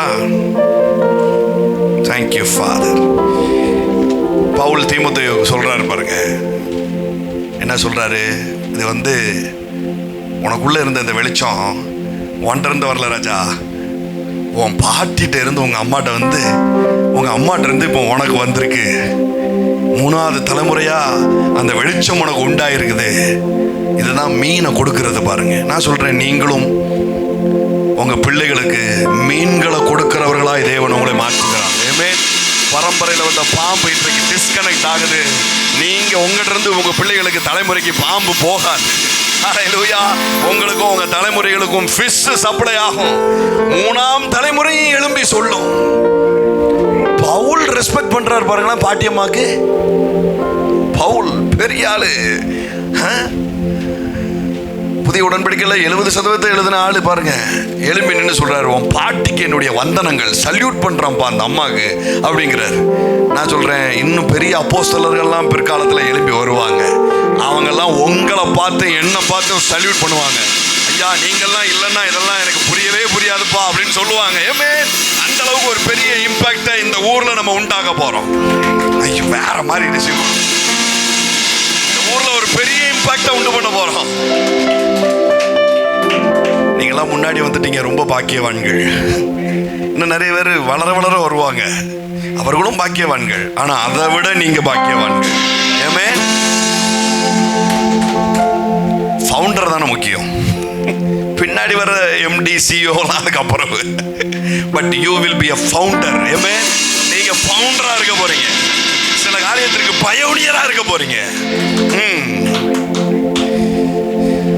I'm so happy today. Amen. சில broken family, இதெல்லாம் பரம்பரையா வர்றது பாருங்க. உடைஞ்சு போன குடும்பம், அப்பா உடைஞ்சு போயிருப்பாரு, தாத்தா உடைஞ்சு போயிருப்பாரு, பிள்ளையும் என்ன பண்ணும், ஃபேமிலி லைஃப்னா என்னன்னே தெரியாம உடைஞ்சு போயிருக்கும் பாருங்க. அந்த கார்ஸ் எல்லாம் வெளியேறுது இயேசுவின் நாமத்தினால. வாழ்ந்தா எங்க அப்பா அம்மா மாதிரி வாழணும்னு உங்க பிள்ளைங்க சொல்ற அளவுக்கு நீங்க வாழ போறீங்க. வாழ்ந்தா எங்க அப்பா அம்மா மாதிரி வாழணும். அம்பானிலாம் என்னங்க வாழ்க்கை வாழணும்? வாழ்ந்தா எங்க அப்பா மாதிரி வாழணும், எங்க அம்மா மாதிரி வாழணும். குடும்பம்னா இப்படி நடத்தணுங்க அப்படிங்கிற அளவுக்கு உங்க பிள்ளைங்க எழும்பி உன்னை பாக்கியவதி என்பார்கள் அப்படின்னு இருக்கு. Hallelujah. Wow wow wow wow wow wow. இயேசுக்கும் பேதுருக்கும் டாக்ஸ் பே பண்ணணும், சரியா? இயேசுக்கும் பேதுருக்கும் டாக்ஸ் பே பண்ணணும். ஆண்டவர்கிட்ட பேதுரு கேட்குறான், டாக்ஸ் பே பண்ணணும், என்ன செய்யலாம் அப்படின்னு கேட்கும்போது ஆண்டவர் நீ என்ன பண்ணு, தூண்டில் எடுத்துகிட்டு போய் மீனை பிடி, அதில் காயின் வரும், காசு வரும், தங்க காசு வரும். தங்க காசா வெள்ளி காசா? வெள்ளி காசு வரும். சரி, எனக்கு தங்க காசு வரும், உங்களுக்கும் தங்க காசு வரும். வாய் தவறி சொன்னா கூட நடந்துரும். ஹல்லேலூயா. வெள்ளி காசு நீ சொல்றதை நம்பி நான் சொல்லலாமா? வெள்ளிதானா? பாத்திரியா? சரி, பொதுவா காசுன்னே சொல்லி வைப்போம், அப்புறமா எடிட்டிங்ல தூக்கிடுவோம். பாருங்க, காசு வரும், என்ன செய்ய, எடுத்து பே பண்ணிடு அப்படின்ட்டு. இப்போ இந்த பேதுருக்கு நல்லா தெரியும், ஏன்னா இவன் ஒரு ஃபிஷர்மேன். இவனுக்கு தெரியும் இவ்வளவு டாக்ஸ் கட்டணும்னா எவ்வளவு மீன் பிடிக்கணும், எவ்வளவு மீன் இருந்தா மார்க்கெட்ல இன்னைக்கு ரேட்டுக்கு என்ன இதுக்கு போகும் அப்படின்லாம் அவனுக்கு நல்லா தெரியும் பாருங்க. ஆனா எந்த கேள்வியும் இயேசுட்ட கேட்கல. தூண்டில் எடுத்துட்டு போ அப்படின்னாரு, தூண்டில் எடுத்துட்டு போயிட்டான்.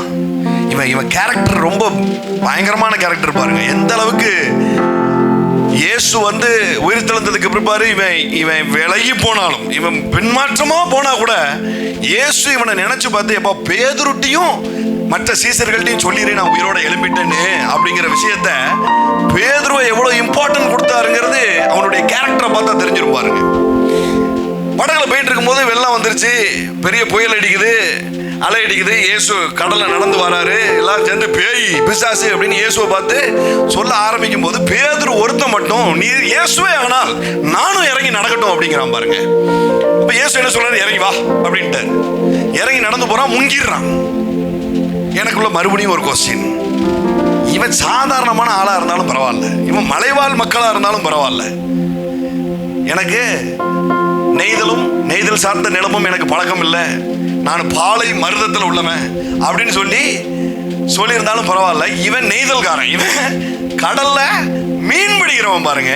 இவனுக்கு நீந்த தெரியாம தெரியாது இல்லையா? நீ நல்ல நீந்த தெரியும், இவன் ஃபிஷர்மேன், மீனவன் பாருங்க. இவனுக்கு நல்ல நீந்த தெரியும், புயல் காத்தானாலும் இவனுக்கு நீந்த தெரியும். ஆனா நீந்தல மூழ்கனான் இருக்குது. கையை பிடிச்ச ஆண்டவரை தூக்கி விடுறாரு. ஏன்டா, ஏன் அற்ப விசுவாசியே, ஏன் பயந்த அப்படிங்கிறாரு பாருங்க. எனக்கு கேள்வி, ஏன் அவன் நீந்தாம ட்ரை கூட பண்ணலையா? அவன் ட்ரை கூட பண்ணல. ஏன் அப்படின்னு சொன்னா, அழைத்தது இயேசுவானால் நான் ட்ரை பண்ண வேண்டிய அவசியமே இல்லை. என்னைய தூக்கி நிறுத்துறது அவருடைய வேலையா இருக்குது. ஐயோ, இன்னைக்கு உங்களை தூக்கி நிறுத்துவார் பாருங்க. எஃபோர்ட்டே போடாதீங்க, திணற வேண்டிய அவசியமே இல்லை. இப்ப தூண்டில எடுத்துட்டு போ அப்படின்னு சொன்னாரு. அதுக்கு என்ன இறை போடணும்னு சொல்லவே இல்லை. தூண்டில ஏற மாட்டணும் இல்லையா? மீன் பிடிச்ச பழங்க இருக்குதா, தூண்டில என்ன பண்ணுவோம், மண்புழு சொருவி போடுவோம் பாருங்க. அவனுக்கு மண்புழு எங்க கிடைச்சது? மண்புழுவெல்லாம் எடுத்துட்டு போகல.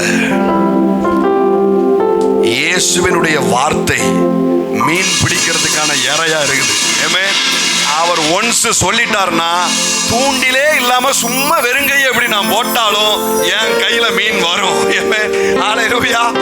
ஐயோ, வேற மாதிரி ரிசீவ் பண்ணணுமே. இப்ப இவன் தூண்டில ரெடி பண்ணிட்டு போறான். அந்த கெனசரேத்து கடற்கரை நான் முதல்ல சொன்ன மாதிரி ஏராளமான மீன்பிடி ஸ்தலங்கள் அங்க இருக்குது. அங்க நிறைய பேர் மீன் பிடிக்கிறாங்க, லட்சக்கணக்கான மீன்கள் அங்க இருக்குது.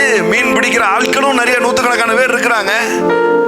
ஆனா அந்த மீன், சொல்லுங்க, அந்த மீன் பல வலைகளை தாண்டி எவன் கையிலையும் சிக்காம பல பேர் அந்த தூண்டில் போட்டுட்டு இருக்கான். சின்ன பையன்லாம் அங்க தூண்டில் போட்டுட்டு இருக்கான்.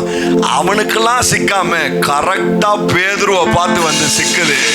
நான் உங்களுக்கு சொல்றேன், சில மீன்கள் உங்களை நோக்கி வருது.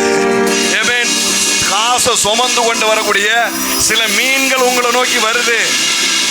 சில மீன்கள் உங்களை நோக்கி வருது. எனக்கு என்னமோ நீங்கெல்லாம் தான் மீன்களா தெரியுறீங்க.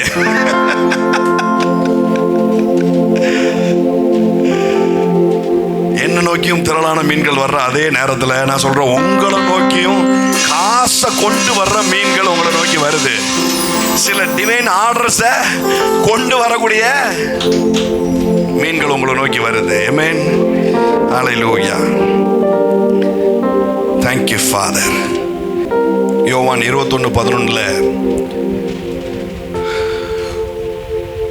பின்மாற்றமா போன பேதுரு, அந்த சிச்சுவேஷன் எல்லாம் பார்த்தீங்கன்னா நிர்வாண நிலையில கடல்ல குதிச்சிட்டான். அந்த அளவுக்கு அவனுக்கு நீச்சல் தருது. ஆனா இங்க நீந்தல. ஏன்னா இயேசுவே ஆனால் நான் ட்ரை பண்ணி ஒன்றும் ஆக போறதில்லை. அவர் ஒரு வார்த்தை என்னை பார்த்து சொல்லியிருக்காருன்னா நான் ட்ரை பண்ண வேண்டியதே இல்லை, அது தன்னால என் வாழ்க்கையில நிறைவேறும். ஏமே ஏமே ஏமே. இப்ப இந்த இடத்துல பாத்தீங்கன்னா பின்மாற்றமா போன பேதுரு இப்ப இயேசு வராரு, மறுபடியும் என்ன பண்றாரு? அதே மாதிரி அவனை சந்திக்கிறார். எப்போ ஆரம்பத்தில் சந்திச்சாரோ அதே மாதிரி மறுபடியும் சந்திக்கிறார். அப்போவாது இவன் அறிமுகமாகாத ஒரு ஆளு. முதல்ல சரி ஃபர்ஸ்ட் நீ ரட்சிக்கப்பட்டு வந்துட்ட, உனக்கு நான் அற்புதம் செய்தேன், இப்போ நீ என்னை நல்லா தெரிஞ்சு நீ தூர போயிட்ட, அப்படி இருக்கும்போது உனக்கு எப்படி அற்புதம் செய்ய முடியும் அப்படின்னு தன்னுடைய மனநிலையை அவர் மாற்றவில்லை. ஆதியில எப்படி பார்த்தாரோ பின்மாற்றமா போகும்போதும் அப்படியே தான் பார்க்கிறாரு. ஆதியில எப்படி அவனுடைய படகை நிரப்புனாரோ பின்மாற்றமா போகும்போதும் அவனுடைய படகை நிரப்புறார். அப்படிதான் திரும்ப கூப்பிடுறாரு. வேற சொல்லுது அந்த இடத்துல 153 பெரிய மீன்களை பிடித்தார்கள். எல்லாரும் எழுந்து நிற்போம். Thank you Lord. பின்மாற்றமா போன அவனுக்கு 153 பெரிய மீன்களை வளகிழியாம சப்ளை பண்ணுவார்னா, சொந்த பிள்ளைகளா இருக்கிற உங்களுக்கும் எனக்கும் எத்தனை அதிகமா அவர் சப்ளை பண்ற தேவனா இருக்கிறார் பாருங்க. 153 மீன்கள் அப்படின்னு பார்க்கும் பொழுது அது என்ன கணக்கு? 153. அந்த கெனசரேத்து கடல்ல, அந்த தடாகத்துல 153 வெரைட்டி ஃபிஷ்ஷஸ் இருக்கு. நம்ம சொல்ல இல்லையா, சாலை, நெத்திலி, சின்ன ஊளி, பெரிய ஊளி, பிள்ளைச்சுறா, மஞ்சப்பாறை, சிவப்பு பாறை, வாவல், இந்த மாதிரிலாம் 153 வெரைட்டி இருக்கு. சில வேதாகம பதிப்பு இப்படி சொல்லுது, 153 வெரைட்டி ஃபிஷ்லையும் லார்ஜ் அண்ட் பெஸ்ட் அவன் கையில கொடுக்கப்பட்டது அப்படின்னு. நான் உங்களுக்கு சொல்றேன், லார்ஜ் அண்ட் பெஸ்ட் உங்க கைக்கு வரும். ஆமென். ஹல்லேலூயா. ஆண்டவரே ஃபிஷ் கண்ட்ரோல் உங்க கையில இன்னைக்கு மாத்தி விடுறாரு. திரளான மச்சங்களை பிடித்ததின் நிமித்தம் பயந்தார்கள் என்று எழுதியிருக்கிறது. ஆமென். பயந்தார்கள். திரளான மச்சத்தை பிடித்தது நிமித்தம் பயந்தார்கள். பெரிய பிக் கேட்ச், ஃபென்டாஸ்டிக்கான ஒரு கேட்ச், லார்ஜ் அண்ட் பெஸ்டான ஒரு கேட்ச தேவன் இன்றைக்கு உங்க வாழ்க்கையில சப்ளை பண்ணுவார். ஆமென். நல்ல கரங்களை தட்டி தேவனை மகிமைப்படுத்துவோம். Thank you Lord Father. Thank you Father. Thank you Father. என் தேவன் தம்முடைய மகிமை செல்வத்தினார், என் தேவன் தம்முடைய மகிமை செல்வத்தினார் குறைகளையே கிறிஸ்துவுக்குள் நிறைவாக்கி நடத்திடுவார். குறைகளையே கிறிஸ்துவுக்குள் நிறைவாக்கி நடத்திடுவார். சிங்க குட்டிகள் பட்டினி கிடக்கும், ஆண்டவரை தேடுவோர்க்கு கூரை இல்லையே. சிங்க குட்டிகள் பட்டினி கிடக்கும், ஆண்டவரை தேடுவோர்க்கு கூரை இல்லையே. கூரை இல்லையே, கூரை இல்லையே, ஆண்டவரை தேடுவோர்க்கு கூரை இல்லையே. கூரை இல்லையே, கூரை இல்லையே, ஆண்டவரை தேடுவோர்க்கு கூரை இல்லையே. எத்தனை பேர் இன்னைக்கு வந்தது நல்லதுன்னு நினைக்கிறீங்க? ஏமே, நல்ல வேலை மிஸ் பண்ணாம வந்துட்டேன்னு எத்தனை பேர் நினைக்கிறீங்க? நானே அப்படி நினைக்கிறேன். நல்ல வேலை இன்னைக்கு. கர்த்தர் நல்லவர். ஆமென். சோர்ந்து போறவனுக்கு சத்துவத்தை பெருக பண்ணுகிறார். இதெல்லாம் வார்த்தைய சொல்லி உசுப்பேத்தி இன்னைக்கு ஒரு நாள் சந்தோஷமா இருந்துக்கோன்னு சொல்ற வார்த்தைகள் அல்ல. It's once declared, it's declared. Amen. காலா காலத்திற்கும் இது நிறைவேறிட்டே இருக்கும். நிறைவேறுகிற வார்த்தைகள், நிறைவேறுகிற தீர்க்க தரிசனங்கள். இன்னைக்கு ஒரு நாள் சந்தோஷப்படுத்திக்கிடுவோம். சரி, சோர்ந்து போய் வந்திருக்கு பிள்ளைகளே, உற்சாகப்படுத்த முடியாத ஒரு வார்த்தையை சொல்லுவோம். அப்படி ஆண்டவர் உசுப்பேத்துற தேவன் அல்ல. சொல்லியும் செய்யாதிருப்பேனோ, வசனித்தும் நிறைவேற்றாதிருப்பேனோ அப்படின்னு சொல்லுற தேவன். ஆமென். நிச்சயமா நிறைவேறும். எல்லாரும் சொல்லுங்க, நிச்சயமா நிறைவேறும். 100% நிறைவேறும். என் கண்கள் பார்க்கும். ஆமென். விதைக்கிற நேரம் இந்த வார்த்தைகளை நீங்க கனப்படுத்தலாம். இந்த தீர்க்க தரிசனங்களை நீங்க கனப்படுத்தலாம். கையில் எடுத்துக்கோங்க ஆஃபரிங்ஸை. ஜிபே, கூகுள் பே பண்ணுறவங்க, ஆன்லைனில் பின்னாடி பார்க்குறவங்க, கீழே ஸ்க்ரோலிங்கில் வர நம்பரில் நீங்கள் விதைக்கலாம். அதில் உள்ள அக்கௌண்ட் நம்பரில் நீங்கள் விதைக்கலாம். தகப்பனே, இந்த விதைகளை நான் ஆசீர்வதிக்கிறேன் டாடி. கொடுங்கள், அப்பொழுது உங்களுக்கு கொடுக்கப்படும். அமுக்கி குலுக்கி சரிந்து விழும்படியாய் மனிதர்கள் உங்கள் மடியில் போடுவார்கள் என்று எழுதியிருக்கிறது. அந்த வார்த்தையை நாங்கள் விசுவாசிக்கிறோம். பெஸ்ட்டை உங்களுடைய கையில் நாங்கள் கொடுக்கும் பொழுது, எங்களுடைய படகை உங்களுக்கு நாங்கள் கொடுக்கும்போது, எம்டி படகு, ராம் முழுதும் பிரயாசப்பட்டும் ஒன்றும் ஆகப்படாத எம்டி படகு, கழுவுறதுக்கு பயன்படுகிற வலை, இதெல்லாம் தான் எங்கிட்ட பெஸ்ட்டாக இருக்குது. அதை உங்களுக்கு நாங்கள் கொடுக்கும் பொழுது அந்த படகை நிரப்புகிற தேவனாய் நீர் இருக்கிறீர் டாடி. இந்த நாளில் இந்த வார்த்தைகளை கேட்டு இதற்காக விதைக்கிற ஒவ்வொருத்தருடைய படகும் ரெட்டிப்பாய் நிறகட்டும் இயேசுவின் நாமத்தினால. எதெல்லாம் எம்டியா இன்றைக்கு டிராவலாகி வந்தாங்களோ அதெல்லாம் பரிபூர்ணப்படட்டும், நிரம்பி வழியிட்டும், ஆச்சரியம் உண்டாகட்டும் என்று நான் பேசுகிறேன் டாடி. விதைகளை ஆசீர்வதிக்கிறேன்.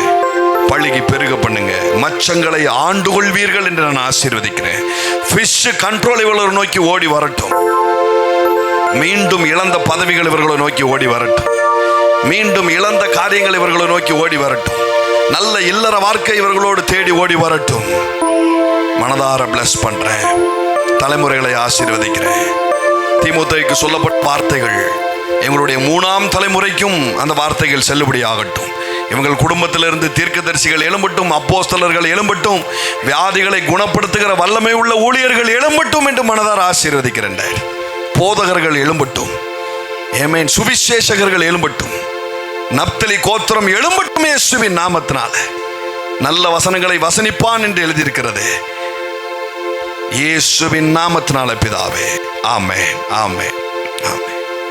யெகோவாயிரே என் வாழ்வின் துணையானார், எல்லாமே பார்த்து கொள்வார். யெகோவாயிரே என் வாழ்வின் துணையானார், எல்லாமே பார்த்து கொள்வார். நடப்பதெல்லாம் நன்மைக்குத்தான், நன்றி சொல்லி பாடிடுவே. கலக்கம் இல்ல, கவலை இல்ல, களி கூர்ந்து பாடிடுவே. யெகோவாயிரே என் வாழ்வின் துணையானார், எல்லாமே பார்த்து கொள்வார். யெகோவாயிரே என் வாழ்வின் துணையானார், எல்லாமே பார்த்து கொள்வார். ஆகஸ்ட் 15 மறந்துடாதீங்க. அந்த செமினாருக்கு நீங்க புக் பண்ணுங்க. மிஸ் பண்ணாம வாங்க. ஒவ்வொரு வாரமும் டப்பு டப்பு டப்பு டப்புன்னு வளர்ந்து போயிருவோம். ஆமென், ஹல்லேலூயா. சொல்லுங்க, டப்பு டப்பு டப்புன்னு வளர போறோம். இனி தாமதம் பண்ணார் அப்படின்னு சொல்லி இருக்குது. இனி லேட் ஆகாது. ஆனா நம்ம ஊற வேண்டியது அவசியமா இருக்குது. வாரம் வாரம் என்ன பண்ண வேண்டியது இருக்குது? இந்த தீர்க்க தரிசனத்தோட, இங்க இருக்கிற அபிஷேகத்தோட ஊறிக்கிட்டே இருந்தா டேஸ்ட் வேற மாதிரி இருக்கும். இது வரைக்கும் நம்மளை பார்க்கும்போது கசப்புன்னு மூஞ்ச திருப்பிட்டு போன ஆட்கள்லாம் நம்மளை தொட்டுக்கிட்டே இருப்பாங்க. அந்த மாதிரி தேவன் நம்முடைய வாழ்வையும் ருசிவாக்குவார். நம்ம சப்ளை பண்றதும் ருசியா சப்ளை பண்ண ஆரம்பிச்சிடும். ஹல்லேலூயா. ஒன்னே ஒண்ணுதான் நீங்க செய்யணும், ஊறணும். எல்லாரும் சொல்லுங்க, ஊறணும். குலாப் ஜாமுன் வந்து அந்த சீரால ஊறுது பாருங்க. ஊற ஊற பவர் ஜாஸ்தி. வாரம் வாரமும் ஏதோ இப்படியே தானே பேசுறீங்க அப்படி நினைச்சிடாதீங்க தயவு செய்து. சுத்திக்கிட்டு இருக்கும்போது சும்மா சுத்துற மாதிரி தான் இருக்கும். ஆனா எரிகோ மதில் உள்ள கிராக் விழுந்துகிட்டே இருக்கும். பொசுன்னு ஒரு நாள் விழுந்துரும். ஏமே நான் சொல்றேன், ரொம்ப நாளா இருக்காது, ரொம்ப நாளா ஆகாது. செலிப்ரேட் பண்ணிக்கிட்டே இருங்க, செலிப்ரேட் பண்ணிக்கிட்டே இருங்க. கண்ணு முன்னாடி காரியங்கள் பாரு. Amen. God bless you. God bless you. God bless you. Thank you. Thanks for coming.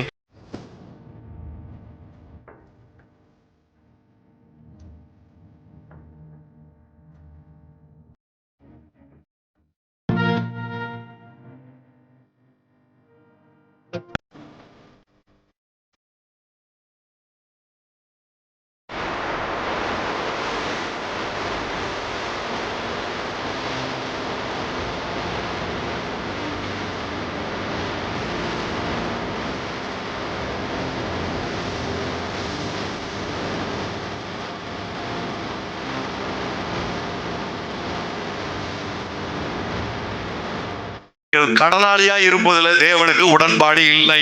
நீங்கள் கடன் கொடுக்கிற ஜாதியா இருக்க வேண்டும் என்று அவர் விரும்புகிறார். அநேக ஜாதிகளுக்கு நீங்கள் கடன் கொடுக்கும்படி அவர் விரும்புகிறார். சமயத்தில் ஆன்லைன்ல ஏதாவது வாங்கலாம் செக் பண்ணிட்டு இருப்போம் பாருங்க, அப்போ ஆப்ஷன் வரும், நீங்க இஎம்ஐ ட்ரை பண்ணுங்க, உங்களுக்கு 2 லட்சம் ரூபாய் நாங்கள் லோன் தரோம். அந்த லோனு, அந்த இஎம்ஐ, இந்த வார்த்தையெல்லாம் நான் பார்க்கும் போது அல்லது காதல விழுந்துன்னு வச்சுக்கோங்களேன், ஏங்க அது கெட்ட வார்த்தைங்க.